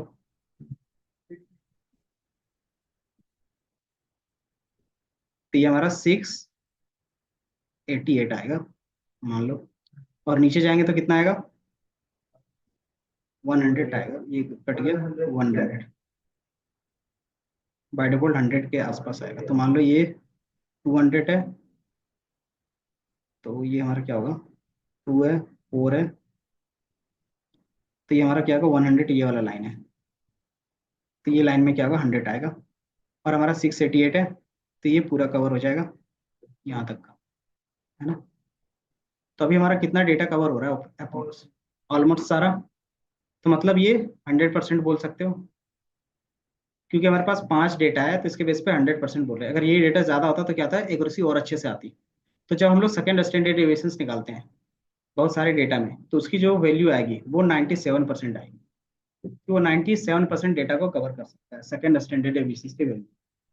इसी तरीके से जैसे आप थर्ड स्टैंडर्ड डेविएशंस में जाओगे, थर्ड स्टैंडर्ड में क्या होगा, 3 इंटू एस डी करेंगे, तो जो वैल्यू आएगा इधर भी जाएंगे, तो वहां पे जो डेटा कवर होगा थर्ड स्टैंडर्ड डेविएशंस में, वो क्या होगा, बेसिकली 99% होगा। इसी के बिहाफ से आपको पता चलता है कि आपका डेटा पूरा कवर हो पा रहा है या नहीं हो पा रहा है। कि मशीन लर्निंग में जब हम लोग ट्रेनिंग करते हैं ना, तो जितना हमने डेटा कलेक्ट किया है, 10,000 डेटा मान लो कलेक्ट किया है, अब उसका क्या करेंगे, स्टैंडर्ड डेविएशंस निकालेंगे 4 स्टैंडर्ड डेविएशंस तक का, और देखेंगे उस रेंज में हमारा पूरा डेटा लाई कर रहा है या नहीं कर रहा है, ताकि जो आगे जाके जो हम लोग मॉडल बनाएंगे वो क्या एक्यूरेसी दे। क्योंकि मान लो कि हमने जो डेटा कवर किया है वो एक्चुअली में कवर ही नहीं हो पाया है, जो हमने कलेक्ट किया 10,000, वो क्या है, 99% या फिर 97% डेटा कवर ही नहीं कर पा रहा है।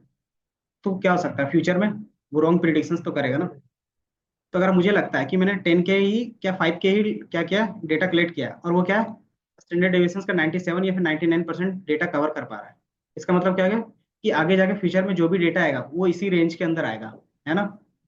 अगर मुझे पता है कि इसी रेंज के अंदर आएगा, तो उसके बेस पे प्रिडिक्शंस करना हमारे लिए क्या होगा, सही होगा। तो वही काम हम लोग इसके थ्रू कर रहे हैं। ये समझ में आया कि ये स्टैंडर्ड डेविएशंस का यूज क्या है। और ये बेसिकली किसके लिए ट्रू होगा, नॉर्मल स्टैंडर्ड डिस्ट्रीब्यूशंस के लिए। ये जिसका ग्राफ इस तरीके से बनेगा, अगर ग्राफ कुछ इस तरीके से बन रहा है, तो वहां पे ये फेल हो जाएगा, समझे। तो वो वहां पे काम नहीं करेगा। तो आपका जब भी ग्राफ होना चाहिए वो कौन सा होना चाहिए, नॉर्मल डिस्ट्रीब्यूशन होना चाहिए। तो अगर आपका ग्राफ इस तरीके से है तो इसको इस तरीके से बनाया जा सकता है, अगर इस तरीके से तो इस तरीके से बनाया जा सकता है। अगर अलग अलग डिस्ट्रीब्यूशन है तो आप उसको भी क्या कर सकते हो, इस तरीके से बना सकते हो। तो उसको बोलते हैं ट्रांसफॉर्मेशन मेथड्स, कि आप क्या कर रहे हो, ट्रांसफॉर्म कर रहे हो पूरे डेटा को। उसमें से आपने एक लॉग का देखा बेसिक, एक हमने स्क्वायर रूट का देखा, है ना। तो आप उसमें से कोई भी अपनी तरफ से फंक्शंस यूज कर सकते हो। तो ये समझ में आया, मीन मीडियन मोड और स्टैंडर्ड डेविएशंस। और ये जो चीज बनी है इसको हम लोग बोलते हैं एम्पिरिकल फॉर्मूला। और एम्पिरिकल का मतलब क्या होता है?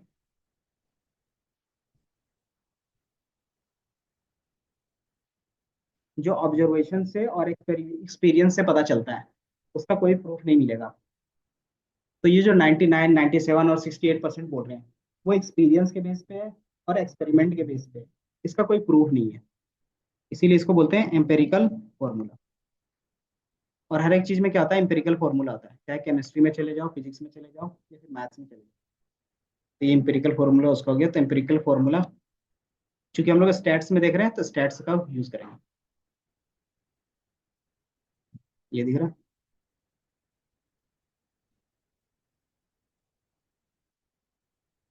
क्या हो गया, बताओ।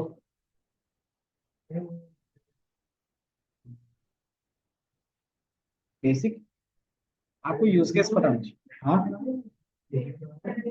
देखो, बेसिक बोलो एडवांस बोलो, वो डिपेंड करता है कि आपको समझ में आ रहा है या नहीं आ रहा है। अगर आपको समझ में आ रहा है तो आपके लिए बेसिक है, समझ में नहीं आ रहा तो ये एडवांस है।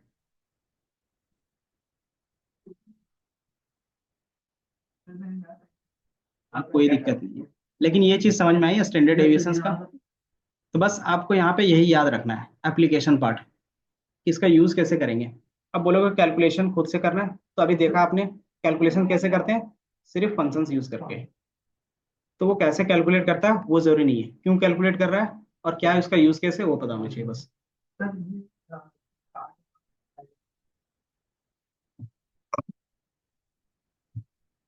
विजुअलाइजेशन कर सकते हैं, तो ये विजुअलाइजेशन से पता चल जाएगा ना।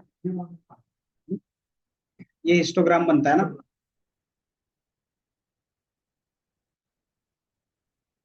ये आपका हिस्टोग्राम होता है।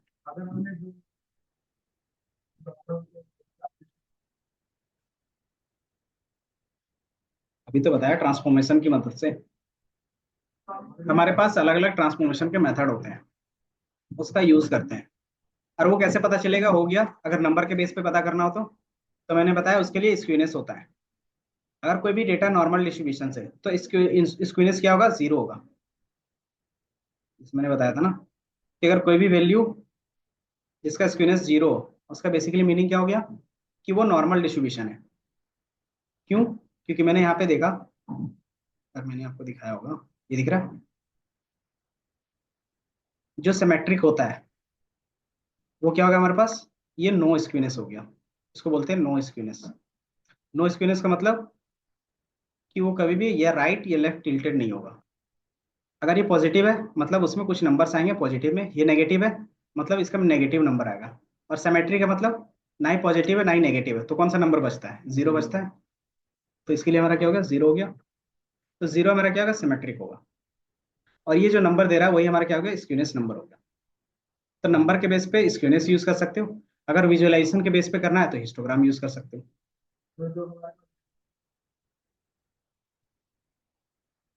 हाँ, पॉजिटिव था मतलब इसमें कुछ नंबर्स आ रहे थे, तो ये साइड पे होगा।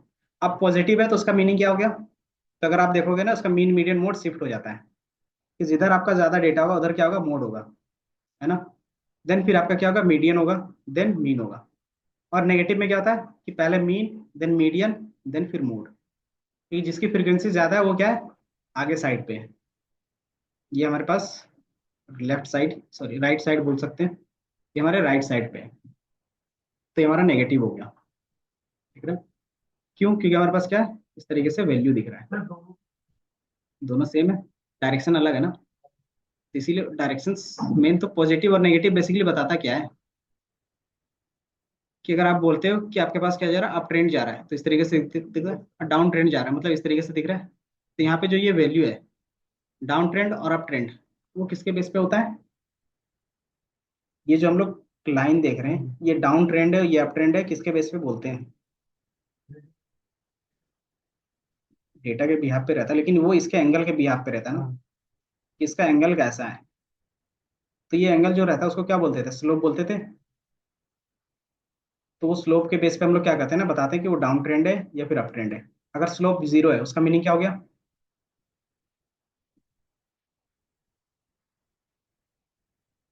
हम्म, ये अभी ट्रेंड में पूछ रहे हैं ना। जैसे एक स्लोप इस तरीके से बनेगा, एक स्लोप इस तरीके से बन सकता है, और एक स्लोप बन सकता है इस तरीके से। ये हमारा क्या है, डिक्रीज है, मतलब ये डाउन ट्रेंड हो गया, नेगेटिव बोल सकते हैं। ये क्या है, अप ट्रेंड है, अप ट्रेंड बोलो या फिर पॉजिटिव बोलो। ये क्या है, न्यूट्रल हो, तो इसको क्या बोलोगे, जीरो हो गया। तो ये बेसिकली अगर वैल्यू पॉजिटिव में आ रहा है तो इसका स्लोप निकालते हैं। अगर स्लोप की वैल्यू पॉजिटिव में आ रही है, सॉरी ये नेगेटिव है ना, अगर स्लोप का वैल्यू नेगेटिव में आ रहा है तो मतलब ये डाउन ट्रेंड होगा। अगर स्लोप की वैल्यू पॉजिटिव आ रही है तो मतलब वो अप ट्रेंड है। अगर स्लोप का वैल्यू जीरो आ रहा है तो वहाँ क्या न्यूट्रल हो गया। अब ये स्लोप निकलता कैसे होगा, स्लोप निकालने के लिए हमारे पास मिनिमम होना चाहिए एक लाइन, है ना। कोई भी स्लोप निकालने के लिए एक लाइन होना चाहिए। और लाइन बनता कैसे है, कोई भी लाइन बनाने के लिए हमें क्या क्या चाहिए, मल्टीपल डेटा पॉइंट चाहिए ना।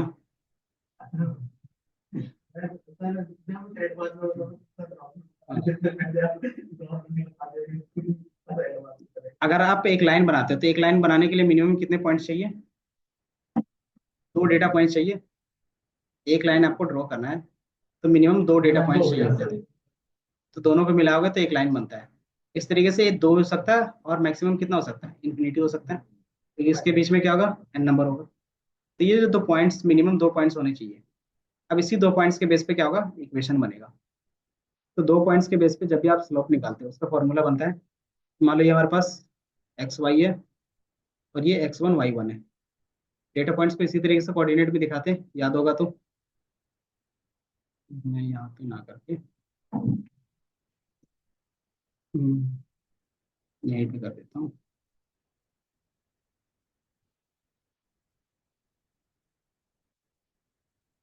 बात तो वही है। एक सेकंड। ये मान लो आपके पास डेटा पॉइंट है, यहाँ पे आप लाइन ड्रॉ करना चाह रहे हो, यहाँ पे एक है और एक यहाँ पे है। या तो फिर मेरे पास इसी में एग्जांपल होगा, एक सेकंड याद आ गया। इसी में आप क्या कर सकते हो ना, स्लोप फाइंड कर सकते हो। इसमें मैं लिखता हूँ स्लोप, तो विजुअल्स साथ में दिख जाएंगे।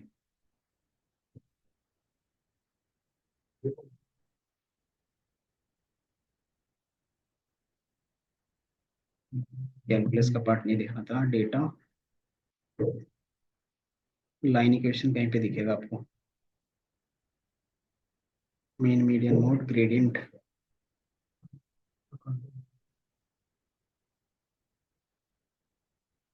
लाइन।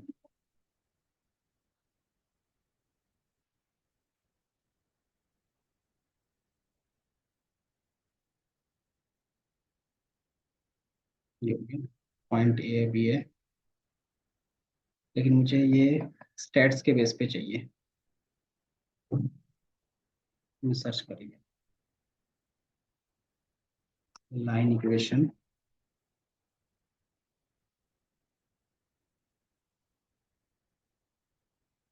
और कौन सी वेबसाइट थी,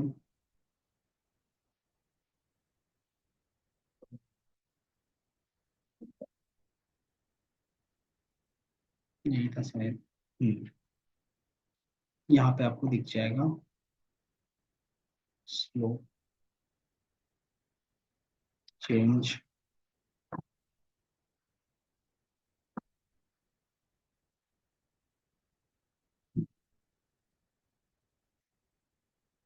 ये दिख रहा है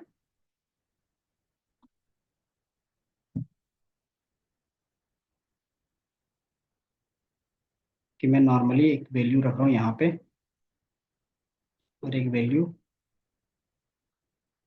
इस वाले पे रखते हैं।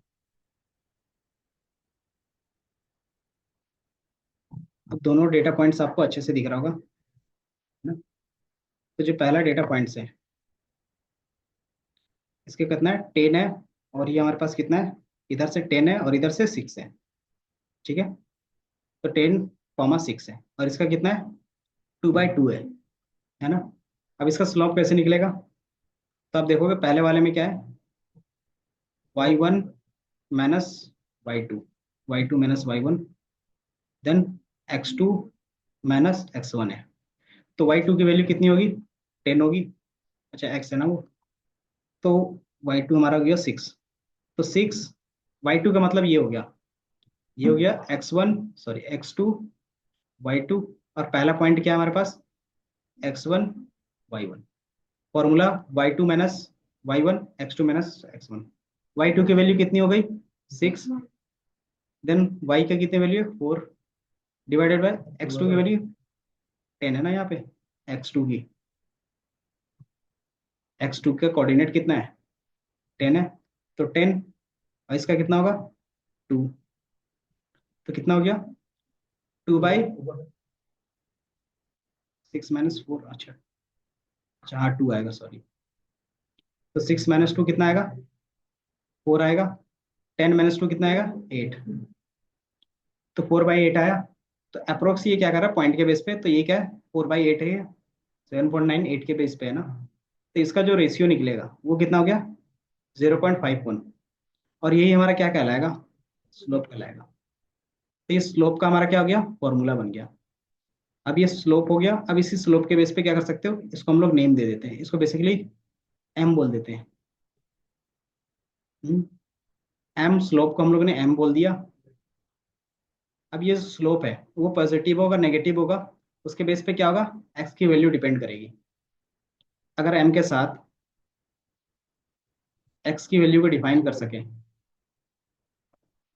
तो हमारा वाई निकल सकता है कि वो पॉजिटिव होगा या नेगेटिव होगा वाई। मान लो एम की वैल्यू हमारी कितनी आ गई 0.5 आ गया।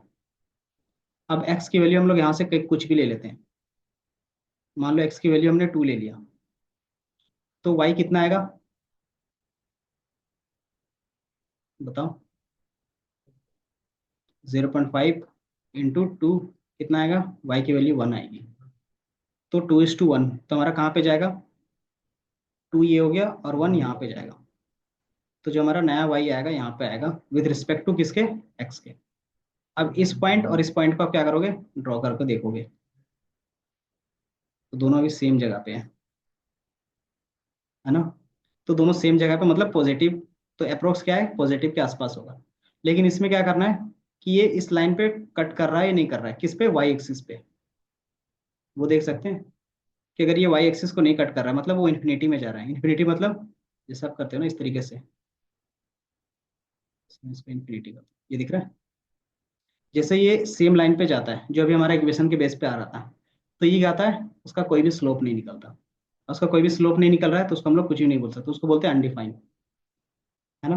तो जीरो बोलो या फिर अनडिफाइंड बोलो बात बराबर हो गया। तो जो इक्वेशन हमने बनाया था उसके बेस पे क्या आ रहा था जीरो आ रहा था, तो हम लोग क्या कर सकते हैं वैल्यू कुछ और रख सकते हैं अपने हिसाब से। तो कुछ भी वैल्यू रखोगे ना, तो जो भी नंबर आएगा और उस दो नंबर के बीच पे जो भी एक्स रखोगे, मान लो ये हमने क्या बोला एक्स की वैल्यू 5 रख दिया, तो कितना आएगा 2.5 आएगा, है ना। तो एक्स की वैल्यू हमने 5 रखा, तो 5 कहाँ पे आएगा ये आएगा, और वाई की वैल्यू कहाँ पे जाएगी 2.5, तो ये यहाँ पे जाएगी, है ना। तो ये बार बार क्या हो रहा है सेम लाइन पे यहाँ पे है और ये वैल्यू यहाँ पे है, नहीं किस पे 2.5 यही है ना, अच्छा वो 3 है, ये यहाँ पे जाएगी, तो कुछ इस तरीके से लाइन बनेगा आपका। तो ये लाइन को ड्रॉ करोगे ना तो कुछ इस तरीके से पॉजिटिव जा रहा है, तो ये अप ट्रेंड में ही दिख रहा है ना, तो इस तरीके से आपको अप ट्रेंड में ही दिखेगा। लेकिन इसमें क्या है कि आपका ये लाइन कहाँ पे कट कर रहा है वो भी क्या कर सकते हो ड्रॉ कर सकते हो, क्यों, क्योंकि जहाँ पे वाई हमारा कट होगा वहां पे एक्स की वैल्यू क्या होगी बताओ, जहाँ पे ये वाई का वैल्यू कट होगा इस लाइन पे कोई भी कट कर रहा है वहां पे हमारा एक्स क्या होगा, ग्राफ देख के बताओ, देख के बताओ कि मान लो यहाँ पे वाई हमारा कट कर रहा है तो यहाँ पे एक्स की वैल्यू क्या होगी, दिख रहा है ना, यहाँ पे कट कर रहा है और ये लाइन एक्स पे क्या है जीरो है, तो बाय डिफॉल्ट यहाँ पे जीरो होगा। तो हमारा जब एक्स जीरो होगा तो उस समय वाई कितना है बाय डिफॉल्ट इस लाइन के बेस पे, तो 1 पॉइंट समथिंग है ना, तो 1 पॉइंट समथिंग मतलब एक कांस्टेंट वैल्यू आपको मिलती ही मिलती है, इससे कम हमारा क्या होगा वाई नहीं हो सकता, है ना, जहाँ पे कट कर रहा है उससे कम नहीं हो सकता। तो वही चीज हम लोग क्या करते हैं इसमें ऐड ऑन करके रखते हैं कि मिनिमम हमारी y की वैल्यू 1.5 ही जाएगी, चाहे वैल्यू x की 0 क्यों ना हो जाए। क्यों? क्योंकि मैंने लाइन जब ड्रॉ करके देखा तो वो कहीं ना कहीं कट कर रही थी ना। अगर कट कर रही इसका मतलब क्या है कि वो वहां से नीचे नहीं जा सकता, है ना। क्योंकि आप कभी भी लाइन ड्रॉ करोगे इस लाइन को, तो ये लाइन ऊपर नीचे कहीं पे भी जाएगी, लेकिन इस पॉइंट के बेस पे क्या होगा, ये यहीं पे कट करेगी। तो ये चीज हम लोग क्या करते हैं, ऐड करके रखते हैं किस पे, जो एम एक्स था, जो एम की वैल्यू कुछ भी हो सकती है, एक्स की वैल्यू कुछ हो सकती है, और इसमें जो हमारा कांस्टेंट होगा, कांस्टेंट मतलब जहाँ पे वाई की वैल्यू क्या होगी, फिक्स होगा। कि अगर एक्स की वैल्यू वहाँ पे 0 कर दिया तो वाई क्या होगा, सी होगा। सी मतलब कांस्टेंट, तो ये 1.5 था तो 1.5। समझ में आया? तो ये चीज हमारा क्या बन गया, पूरा एक लाइन का इक्वेशन बन गया, Y equal to M X plus C. और एम हमारा क्या, स्लोप है। स्लोप का इक्वेशन हमें पता है, y2 minus y1 divided by x2 minus x1। इसके बेस पे हमें स्लोप मिल जाता है। देन ये वैल्यू आपको गिवन होती है, ये क्या होता है, कांस्टेंट होता है। आप क्या कर सकते हो, x की वैल्यू 0 रख के निकाल सकते हो, कि x की वैल्यू 0 रख दिया तो सी हमें मिल जाता है। देन उसके बेस पे क्या होता है, आप y फाइंड कर सकते हो। इसका बेसिकली अगर एग्जांपल देखें तो क्या हो सकता है, कि आपके पास एक्सपीरियंस गिवन हो, उसके बेस पे सैलरी निकाल ली हो। कि आपके पास 5 साल का एक्सपीरियंस है तो सैलरी क्या होगी, मतलब आपके पास एक्स होगा, तब बता सकते हो वाई क्या हो सकता है। क्यों? क्योंकि हमारे पास एम और सी निकाल लेंगे पहले ही। एम और सी कैसे निकलेगा, तो हमारे पास क्या होगा, ट्रेनिंग के लिए डेटा होगा। इधर ही हमारे पास, क्योंकि आपके पास क्या होता है, मशीन लर्निंग में आपके पास डेटा होना चाहिए ट्रेनिंग के लिए बस। और उस ट्रेनिंग करवाते क्यों है, ताकि हमें एक बेस्ट एम और बेस्ट सी मिले। समझे? क्योंकि ये एम और सी क्या होगा, अननोन होगा, तो ये चीज़ कैसे फाइंड करोगे, तो हमारे पास जो गिवन होगा, तो मान लो ये सैलरी है, सॉरी ये एक्सपीरियंस है, उसके बेस पे सैलरी है। कि अभी तक हमने देखा जिसका 5 साल का एक्सपीरियंस है उसको 12 LPA मिल रहा है, जिसको 4 साल का एक्सपीरियंस है उसको 8 मिल रहा है, जिसको 1 का है उसको 5 मिल रहा है, जिसको 2 का है उसका 3 का मिल रहा है। अब इसके बेस पे बताओ कि जिसका 6 होगा उसको कितना मिलेगा। तो आप ऑन एन एवरेज क्या बताते हो, इसी में से देखते हो। तो ये जो 5 है और जिसका 10 था, तो 5 है मतलब उसका क्या है कि 12 से तो ज़्यादा ही होगा, क्योंकि 6 साल का एक्सपीरियंस है तो उससे ज़्यादा मिलेगा। तो आप बोल सकते हो 13 14 जो भी होगा। तो ये पॉइंट कैसे बता रहे हो, ये मान लो आपका एक्स गिवन है, एंड देन उसके रिस्पेक्ट पे ये वाई बता रहे हो। तो ये कैसे बता रहे हो, कि आप इस लाइन के इक्वेशन के बेस पे बता रहे हो, कि अगर आपका एक्स यहाँ पे है तो इस लाइन में वाई क्या होगा, यहाँ पे होगा, मतलब आपको सैलरी यहाँ तक की मिलेगी। तो ये हमें कैसे पता चल रहा है, इस पे एक लाइन हमने ड्रॉ किया है इस पूरे डेटा पे। और वो डेटा पे जैसे ड्रॉ करते हैं तो हमें क्या होता है, एक एम और सी मिलता है इस ट्रेनिंग वाले डेटा सेट से। ठीक है, और जैसे ही ये मिल गया तो हम लोग क्या बोलते हैं कि हमारा प्रिडिक्शन और एक्यूरेसी क्या है, परफेक्ट है। अगर एम और सी सही नहीं मिल रहा है तो क्या होगा, आपकी एक्यूरेसी सही नहीं होगी। तो बेसिक इक्वेशन यही है हमारे पास प्रिडिक्शंस का। ये समझ में आया थोड़ा बहुत?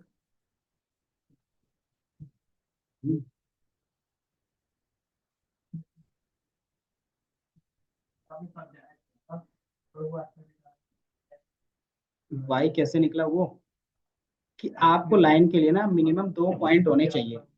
2 पॉइंट का मतलब क्या हो गया, कि अगर एग्जाम्पल के फॉर्म में देखें तो एटलीस्ट आपके पास 2 बंदों की सैलरी पता होनी चाहिए। जिसका एक्सपीरियंस 5 साल है तो उसका 10 है, और किसी का क्या है 2 साल का एक्सपीरियंस है तो उसको 3 LPA का सैलरी मिला। तो एटलीस्ट 2 पॉइंट्स होने चाहिए। इसमें एक्यूरेसी आएगी नहीं आएगी वो अलग मैटर है, क्योंकि जितना ज्यादा डेटा होगा एक्यूरेसी और परफेक्शन उतना ज्यादा आएगा। अगर आपके पास 2 डेटा है तो एटलीस्ट आप एक इक्वेशन बना सकते हैं। तो ये 2 डेटा पॉइंट हो गया। ये मान लो आपके पास क्या एक्सपीरियंस है, उसके बेस पे सैलरी है ना। अब इसके बेस पे लाइन इक्वेशन बनेगा या नहीं बनेगा, बताओ। क्योंकि हमें पता है लाइन इक्वेशंस के लिए 2 पॉइंट चाहिए। 2 पॉइंट्स के बेस पे हमें क्या निकलेगा, स्लोप निकलेगा, है ना। स्लोप का हमारे पास फॉर्मूला पता है, तो हम क्या कर रहे हैं, इसी चीज को यहीं पे यूज कर ले रहे हैं। कि पहला पॉइंट की वैल्यू कितनी रखा हमने, 5 और 10। तो मैंने इसको 5 और 10 के पास ले जा रहे हैं। तो हमारा ये हो गया 5 हो गया, और इधर से 10। 10 नहीं जाएगा तो इधर इसको 8 ही रख लेते हैं फिर। क्योंकि इसको क्या कर देते हैं, 8 कर देते हैं, क्योंकि हमारा जो लाइन है ना उसके ऊपर नहीं जा रहा है। तो 5 है तो इसको 8 रख दिया है। ठीक है, तो ये लाइन यहाँ पे जाएगा, पहला पॉइंट 5 और 8। दूसरा हमारे पास क्या है, 2 और 3 का है।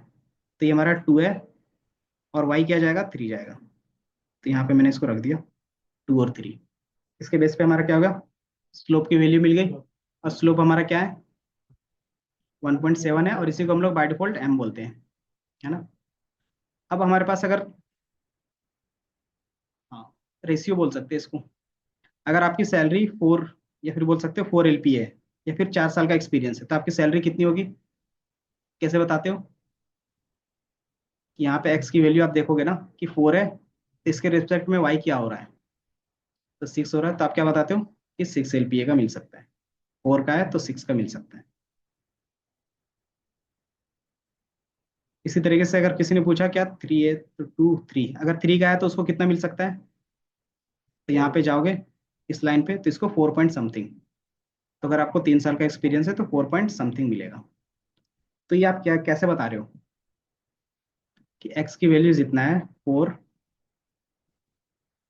उसके रिस्पेक्ट में बता रहे हो ना, कि जो भी उसका स्लोप होगा उसके रिस्पेक्ट में, स्लोप हमारा क्या हो गया 1.67, और एक्स की वैल्यू मान लो 4 है, तो कितना आएगा, कितना आएगा, 1.6 है ना, 6.4 आ रहा है। तो ये देखोगे, जो इसका फैक्टर है और ये जो मैंने डायरेक्टली यहाँ पे देखा था, सेम आ रहा है अप्रोक्स में, क्योंकि हमारे पास डेटा ज़्यादा नहीं है तो ये फ्लक्चुएट करेगा भी बहुत ज़्यादा। तो लेकिन आप देखोगे 6 है, राउंड ऑफ करने पर दोनों क्या 6 है। इसी तरीके से 4 का निकालना चाहो तो 4 का भी निकाल सकते हो, कि 1.6 इंटू 3 कर सकते हैं, 3 नहीं, कितना करना था, 3 का ही देखना था ना, तो कितना होगा 4.8 आएगा। तो ये क्या है 4.3, 4. क्योंकि हमने क्या कर रहे हैं यहाँ पे 1.67 है, हमने 6 से ही मल्टीप्लाई किया डियर, तो इसके बेस पे क्या रहा है, फ्लक्चुएट हो रहा है 4.3, और ये 4.8, मतलब थोड़ा सा पॉइंट के बेस पे है, लेकिन वैल्यू सेम आ रहा है। तो आप बोल सकते हो कि या तो आप इस तरीके से लाइन को देख के बनाओ, और यही चीज हमने क्या बनाया, फॉर्मूला बना लिया, y = mx, ये बना लिया था, है ना। तो ये हमारा क्या होगा, एक तरीके से यही इक्वेशन सेम चीज दे रहा है इस लाइन के बेस पे। लेकिन ऐसा भी हो सकता है ना कि मान लो हमारा x 0 हो गया, उस समय y क्या होगा, कि मान लो x हमारा 0 है, उस समय तो हमारा y कितना हो सकता है, वो भी तो बताओ। तो वो कैसे ऐड ऑन करेंगे, कैसे देखेंगे, तो जो ट्रेनिंग का डेटा होगा उसके बेस पे निकलेगा, क्योंकि कांस्टेंट उसी के बेस पे निकल सकता है। अदरवाइज हम लोग मान के चलते कि जो हमारा कांस्टेंट है 0 है, 0 मतलब जहाँ पे x 0 होगा वहाँ पे y भी 0 होगा, यही होता है ना, कि x और y दोनों 0 होगा। तो अगर दोनों 0 है तो ये क्या है, दोनों के आसपास दिख रहा है, 0 के आसपास, इसीलिए क्या आ रहा है, इसका नंबर सही आ रहा है। अगर ये नंबर सही नहीं आता तो क्या करते हैं हम लोग, यहाँ पे c को ऐड करके रखते हैं, और ये c हमारा क्या रहता है, कांस्टेंट रहता, मतलब ये नेगेटिव में जा रहा है कुछ, क्योंकि ये नेगेटिव में क्रॉस कर रहा है ना वाई को। अगर एक्स को 0 रखते हैं तो हमारा जो भी वैल्यू होगा, तो नेगेटिव में 0.63 बोल सकते हैं, जो भी रखना हो। तो जैसे मान लो इसको मैं बोलता हूँ 4 है, 3 5, 0.5 ही रख लेते हैं। अब बताओ इक्वेशन क्या बनेगा, y = 1.6 x -0.5, ये बनेगा, अगर बनाना चाहे तो। अगर 0.5 में ये कट कर रहा है तो बना सकते हैं एक्यूरेसी के लिए।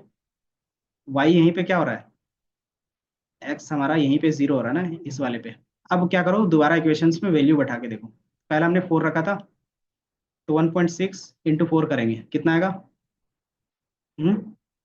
6.8, और इसको माइनस कर दोगे 0.5 से, तो कितना आएगा, 6.3 आएगा, है ना, 6.3। तो ये क्या है, अप्रोक्स इसके आसपास हो गया। इसी तरीके से 3 का भी देखना चाहो तो कितना आएगा, 4.8 आएगा, -0.5 करेंगे, कितना आएगा, 4.3 आएगा। तो ये वैल्यू और ये वैल्यू डायरेक्टली मिल रहा है। तो कुछ वैल्यूज मिलेंगे, कुछ वैल्यूज नहीं मिलेंगे, क्यों, क्योंकि हमारे पास अप्रोक्स डेटा नहीं था इस सी को निकालने के लिए, ना ही इस एम को निकालने के लिए, कि मैंने दो ही डेटा पॉइंट्स के क्या क्या है निकाला है वैल्यू। अब इसके रिस्पेक्ट में जो भी चीजें होंगी आपको मिल जाएगा, कि ये हमारा क्या हो गया, फाइनल इक्वेशन हो गया। ये कुछ समझ में आया थोड़ा सा। तो यही हमारा क्या हो गया, पहला मशीन लर्निंग मॉडल है, लाइन इक्वेशन। और लाइन इक्वेशन ही हमारा क्या है, पहला लीनियर रिग्रेशन है। मशीन लर्निंग का मॉडल पहला यही है। ये समझ में आया, अगर ये समझ में आएगा तो इसी के पे सारा बेस है। हम्म, इसी है, लगा, वो नहीं बोल रहे हैं कि डिपेंड करता है कि समझते कैसे हैं और समझाते कैसे हैं। ये चीज आप 9th 10th में भी पढ़े थे, अगर याद होगा।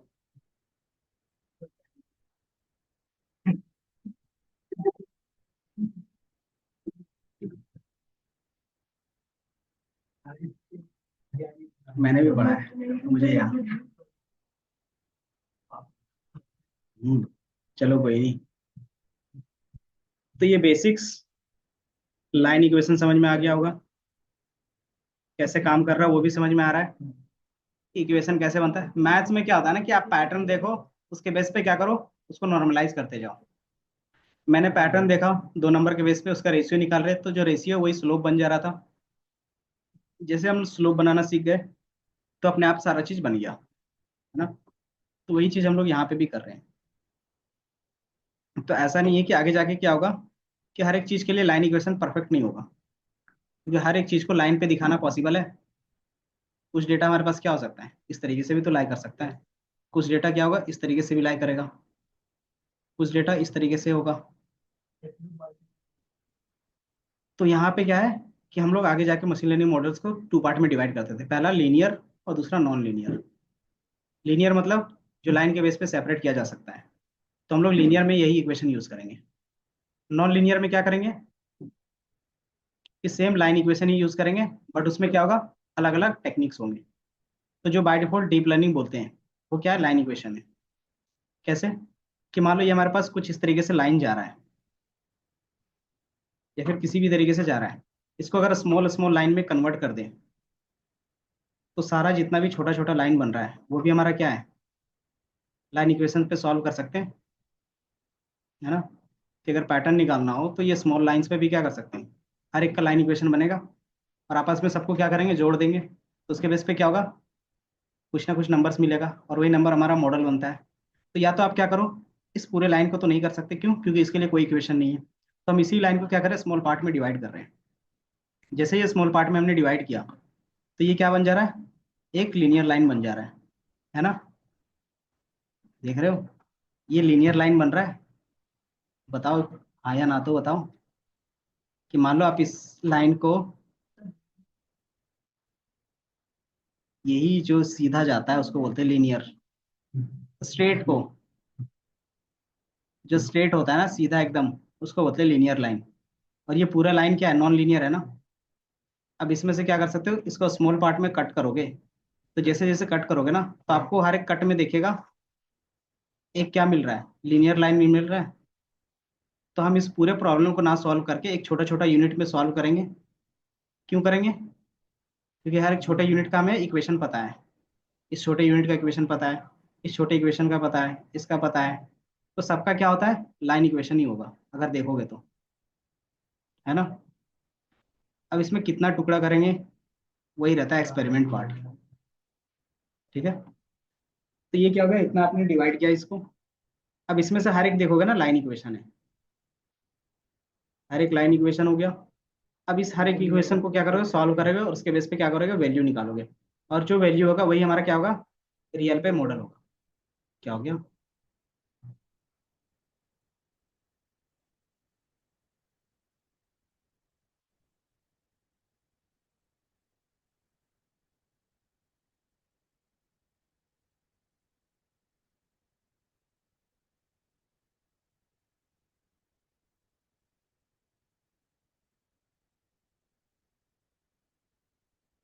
ये दिख रहा है। अब इसको हमने क्या किया, छोटे छोटे इक्वेशन में सॉल्व कर दिया। अब नॉर्मल इक्वेशंस का सॉल्यूशन हमें पता है क्या होता है, y equal to M X plus C. अब इससे हमें क्या मिलेगा, m और c की वैल्यू मिलेगी हर एक लाइन से, तो सबको क्या कर सकते हैं, ऐड ऑन कर सकते हैं पूरे बड़े लाइन के लिए। तो वही हमारा क्या होगा, मॉडल होगा। और जो ये m और c होते हैं ना, यही बेसिकली आपका क्या होता है, पैरामीटर्स होते हैं। और ये पैरामीटर्स आपको कहाँ पे दिखते हैं, चैट जीपीटी यूज किया है? चैट जीपीटी में कौन सा मॉडल? नहीं नहीं, इसमें हमें फ्री ऑफ कॉस्ट वाले सारी चीजें दिखती हैं, तो मैं यहाँ पे मॉडल्स, जैसे डीप सीक यूज किया है, तो डीप सीक में आप देखोगे ये बिलियंस में दिखते हैं। ये 1.5 billion, 7 billion, 8 billion, 12, 14 billion, 32 billion, ये सारा चीज क्या है, हम्म, यही बेसिकली एम और सी होते हैं। कि एक, हमने इस लाइन को कितने बार डिवाइड किया है, तो कितने बार किया वो आप काउंट करोगे, तो जो काउंट आएगा ना, और उसमें जितना एम और सी बनेगा, वही बेसिकली उसी का एड ऑन है ये। इतने सारे एम और सी बन के हमारा क्या बना है, मॉडल बने। तो 70 क्या है, 7 बिलियन है, मिलियन में नहीं है। एक ही चीज को हमने क्या किया, 77 बिलियन में क्या क्या डिवाइड किया है। तो ये बेसिक मॉडल हो गया, समझे। और एम और सी का स्टोर कराया था 1.1 GB का स्टोरेज लगा है। इस तरीके से क्या है, देखोगे जैसे जैसे हमारा क्या हो रहा है, जितना ज्यादा आप क्या करते हो डिवाइड एंड कम करते हो, तो उसके बेस पे रिजल्ट अच्छा आता है। क्यों रिजल्ट अच्छा क्यों आता है? क्योंकि आपका क्या आता है, स्ट्रेट लाइन बेस्ट होते जाता है। कि मान लो यहाँ पे भी थोड़ा सा कर्व है ना, तो यहाँ पे जो स्ट्रेट लाइन हम लोग लिखेंगे इक्वेशन, वो क्या होगा, थोड़ा सा रॉन्ग होगा इसके लिए। तो इसको परफेक्ट करने के लिए क्या करना होगा, और थोड़ा सा छोटा करना पड़ेगा। इसको और छोटा करेंगे, तो और छोटा करेंगे तो क्या होगा, परफेक्शन ज्यादा होगा। लेकिन परफेक्शन ज्यादा होगा तो लेकिन इक्वेशन भी क्या हो गया, ज्यादा हो गया। पहले जहाँ पे 10 इक्वेशन आ रहे थे, अब 100 आने लगेंगे। जहाँ पे पहले 100 थे, वहाँ पे 1000 आने लगेंगे। तो जैसे जैसे ये बढ़ेगा, इंप्रूवमेंट होगा। और जैसे जैसे इंप्रूवमेंट होगा, इनके साइज भी बढ़ेंगे। क्योंकि यही चीज क्या होता है, स्टोर होता है। और यही चीज आपको यहाँ पे दिखेगा, दिख रहा है? जैसे जैसे ये दिख रहा है जीबी में।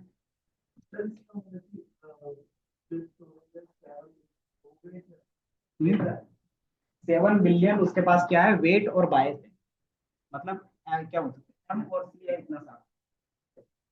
और उसको स्टोर करने के लिए उसको इतना स्टोरेज लगा है।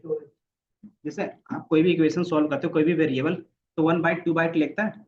तो उस तरीके से कि इसमें जो नंबर आएंगे, उसको तो कहीं ना कहीं स्टोर करेगा ना। तो जैसे जैसे हमारे पास क्या आएंगे, बिलियंस में आएंगे, तो उससे देखो ना साइज बढ़ रहा है ना। आप इसको डाउनलोड करके फ्री ऑफ कॉस्ट यूज कर सकते हो। लेकिन इतने जीबी का है कि आपके रैम पे चलेगा। तो आपका रैम है इतना, हाँ, तो आपके पास, तो क्लाउड पे चलाओगे पहला, या तो फिर आपके पास अच्छा खासा हार्डवेयर होना चाहिए। तो मिनिमम आपके पास जीपी होगा, तो भी आप अच्छे से काम कर सकते हो। जीपीयू, समझा? तो यही चीज हम लोग ट्रेनिंग के लिए करते हैं। तो इसकी एक और बढ़ाने, इसी तरीके से क्या होगा कि चैट जीपीटी आप देखोगे तो उसमें कितने पैरामीटर्स है, सर्च करके देखो पैरामीटर्स।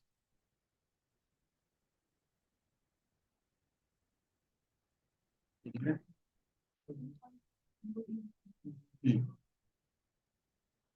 तो ये क्या है, इतने सारे पैरामीटर्स इसके अंदर हैं।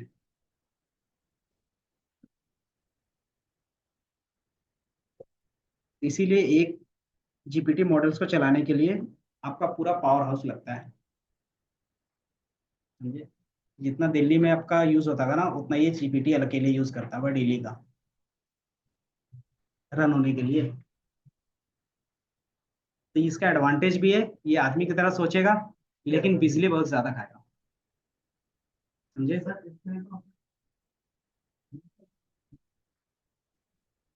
हाँ,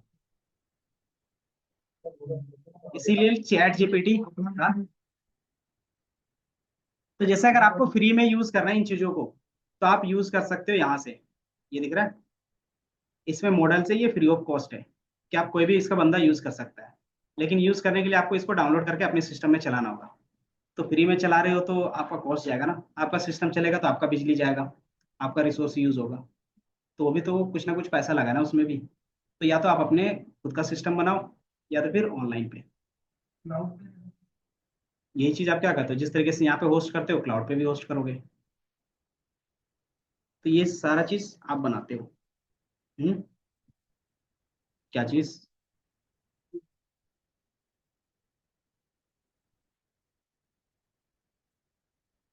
हाँ, कोई नहीं, जब एआई का पार्ट आएगा ना, उस समय बनाना है हम लोगों को।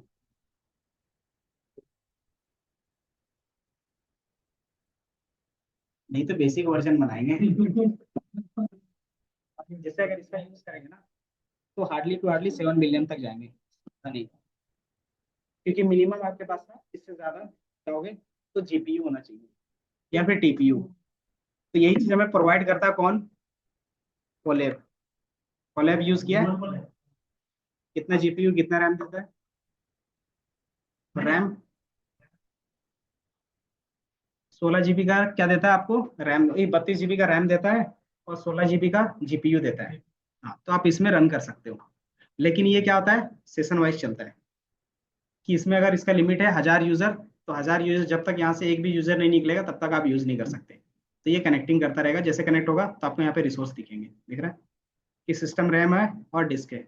आप क्या कर सकते हो, चेंज कर सकते हो यहाँ से, दिख रहा है जीपीयू, तो सीपीयू में ना चला के आप क्या कर सकते हो, जीपीयू में चला सकते हो। एंड देन उससे भी एडवांस होता है आपके पास टीपीयू, तो टीपीयू में भी चला सकते हो। तो जैसे आप रन करोगे तो टीपीयू में चलेगा। अच्छा ये टीपीयू नहीं देगा, दे रहा है, दिया। इन्होंने टीपीयू भी अच्छा खासा दिया है। तो ये क्या है, शेयर रिसोर्स है। अगर एक साथ आप भी यूज कर रहे हो, ये भी यूज कर रहा है, तो इसी में से दोनों का यूज होगा। आप सोचोगे सिर्फ मेरा यूज हो रहा है, तो नहीं, किसी एक बंदे का यूज नहीं होता, ये सबके लिए यूज होता है। तो ये आपका टीपीयू चल रहा है, और टीपीयू का अगर फिर फास्ट होगा, तो इसमें हम लोग एक्सपेरिमेंट करोगे। तो कहाँ से कहाँ चले गए, बेसिक मैथ से ना।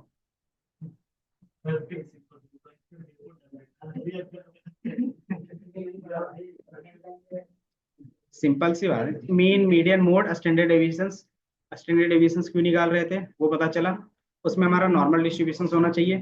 देन फिर हम लोगों ने क्या देखा, लाइन इक्वेशंस। लाइन इक्वेशंस क्यों देखा, क्योंकि हम लोग स्लोप के बेस पे काम कर रहे थे, ये दिख रहा था स्लोप। स्लोप कैसे निकल रहा था, तो उसका इक्वेशन देखा।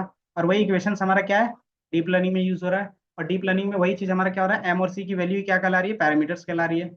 वही पैरामीटर्स हमने यहाँ पे दिखाया है बस। शॉर्ट में स्टोरी इतना ही है। अब हम लोग दोबारा इस पे आते हैं। अच्छा टाइम हो गया क्या,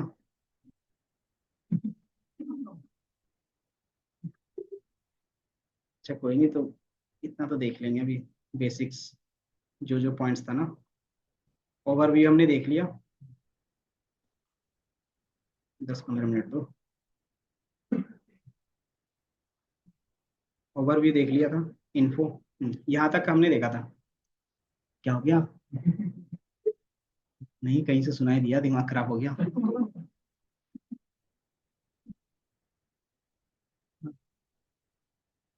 मुझे लगा उड़ गया क्या फ्यूज, इतना चलेगा। इसमें मैथ्स हमें नहीं देखना, बस यूज केस आप देखोगे ना, तो यूज केस ही डिस्कस किया हमने। वो चीज कैसे सॉल्व होता है उसके लिए वन लाइनर कोड है, कि एक लाइन कोड करोगे वो सारा काम करके दे देगा। जैसे हमने डिस्क्राइब किया था, डिस्क्राइब में हमारा काउंट क्या बोलता है, कि उसमें कितने नंबर ऑफ रोज है, दिख रहा है, तो सब में सेम नंबर है। और वैसे वैसे कौन से रोज जो नॉट नल है, अगर नल वाले होते हैं तो दिख जाता है आपको यहाँ पे कितने हैं, कि इसका माइनस करोगे तो आपको नल वाला दिखेगा। देन इसमें भी क्या है, इसमें भी आपको दिख रहा है। देन मीन क्या बताता है, एवरेज। क्या पैसेंजर आईडी का एवरेज निकाल रहे हैं उसका कोई बेनिफिट है, नहीं, तो हम इसको क्या कर सकते हैं, नेगलेक्ट कर सकते हैं। देन इसी के बेस पे एज का निकालेंगे तो उसका कोई बेनिफिट है। अच्छा जी, हाँ,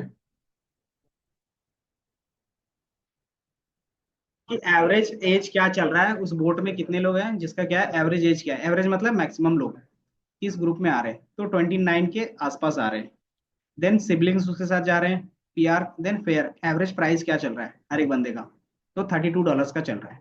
इसी तरीके से स्टैंडर्ड डेविएशंस क्या होता था, अभी बताया था। हाँ, जैसे मान लो ये हमारे पास ये एज है,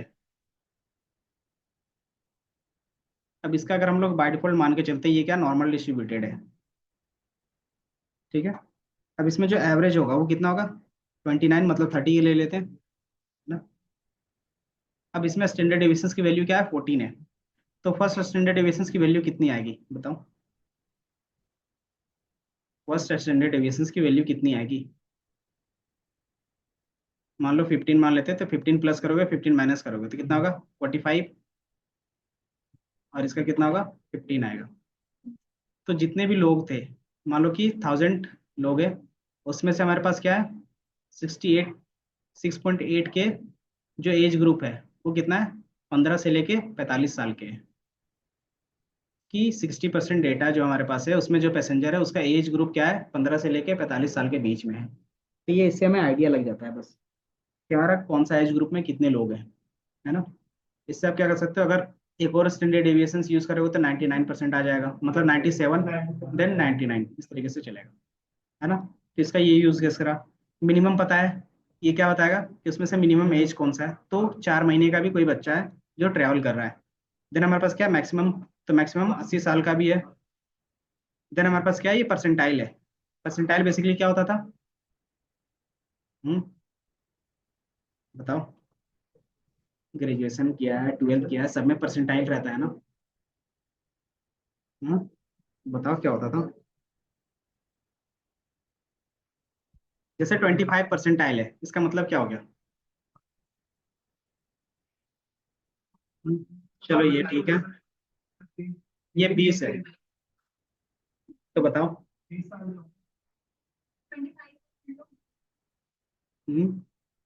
25 लोग।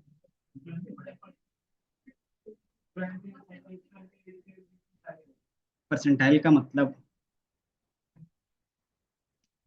अच्छा कितने लोग हैं टोटल हमारे पास? मान लो 890 है, या फिर 900 ही ले लेते हैं।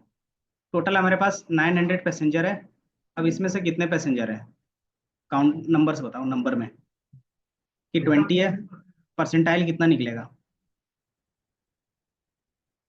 अब बताओ वो परसेंटाइल है कि परसेंटेज? जो भी है परसेंटाइल निकाला है, परसेंटेज। परसेंटेज और परसेंटाइज एक होता है या अलग अलग होता है? नहीं पता। परसेंटाइल अलग होता है, परसेंटेज अलग होता है। और यहाँ पे जो दिखा रहा है वो परसेंटाइल है। तो परसेंटाइल कितना होगा?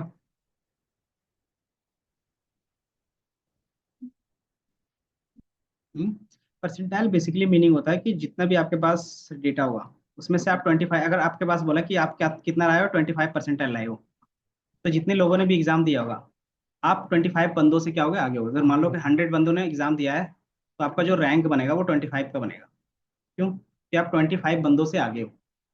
तो ये होता है परसेंटाइल का बेस, मतलब नॉर्मली समझे तो। अब इसमें 20 है और 25 है, तो इसमें से कितना नंबर आएगा बता सकते हो 900 में से? हाँ, परसेंटाइल का मतलब हमने बता दिया, मतलब 25% जो भी बंदा होगा परसेंटाइल के बेस पे, उसका जो एज होगा वो 20 से कम ही होगा, है ना। बेसिकली मीनिंग हो गया। अब ये 25 परसेंटाइल कितना होगा? तो ये 900 का कितना होगा, बताओ। 225 अप्रोक्स आएगा। तो 225 लोग ऐसे होंगे जिसका एज क्या होगा, 25 से कम होगा, सॉरी 20 से कम होगा। इसी तरीके से 75 परसेंटाइल का मतलब क्या हो गया? कि 75% डेटा हमारे पास क्या है, कि 38 से कम का है। कि यहाँ पे 38 है ना इसका परसेंटाइल वैल्यू।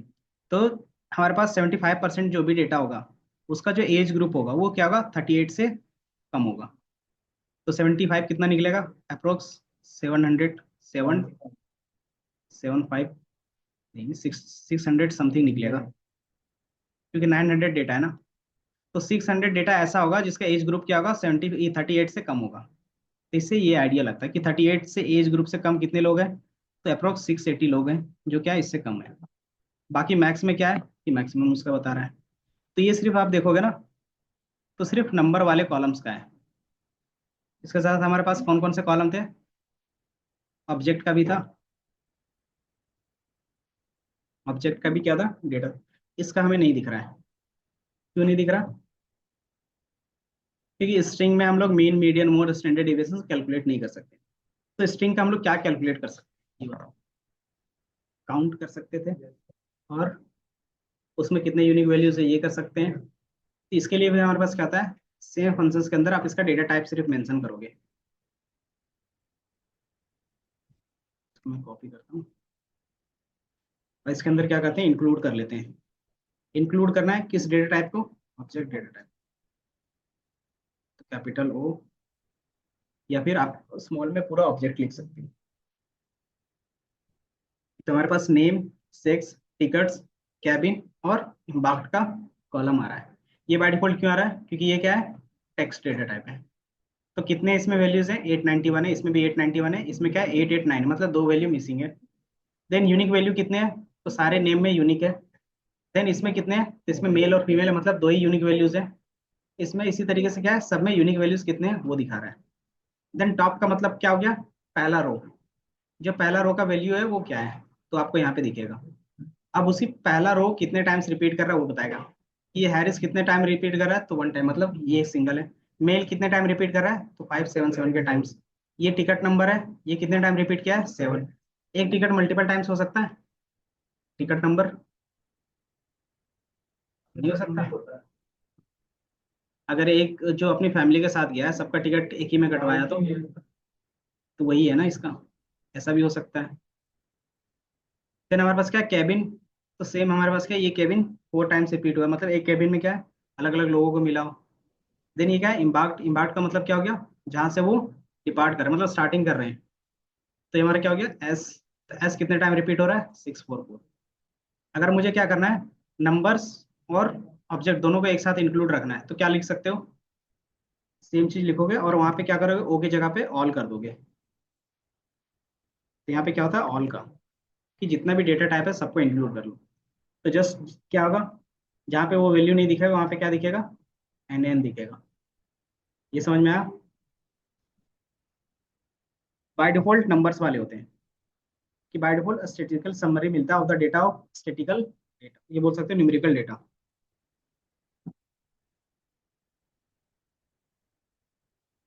न्यूमेरिकल। और ऑब्जेक्ट लिखते हैं तो वो किसका मिलता है, फिर ऑब्जेक्ट टाइप के डेटा का, या फिर स्ट्रिंग का। नॉन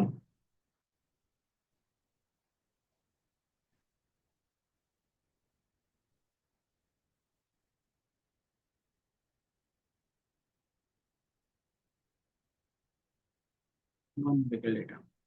अगर ऑल करते हैं तो बोथ।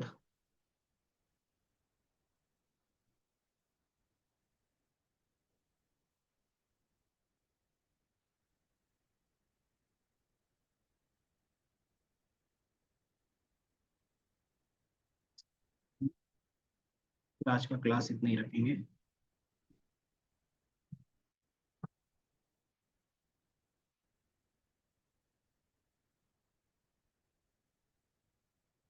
या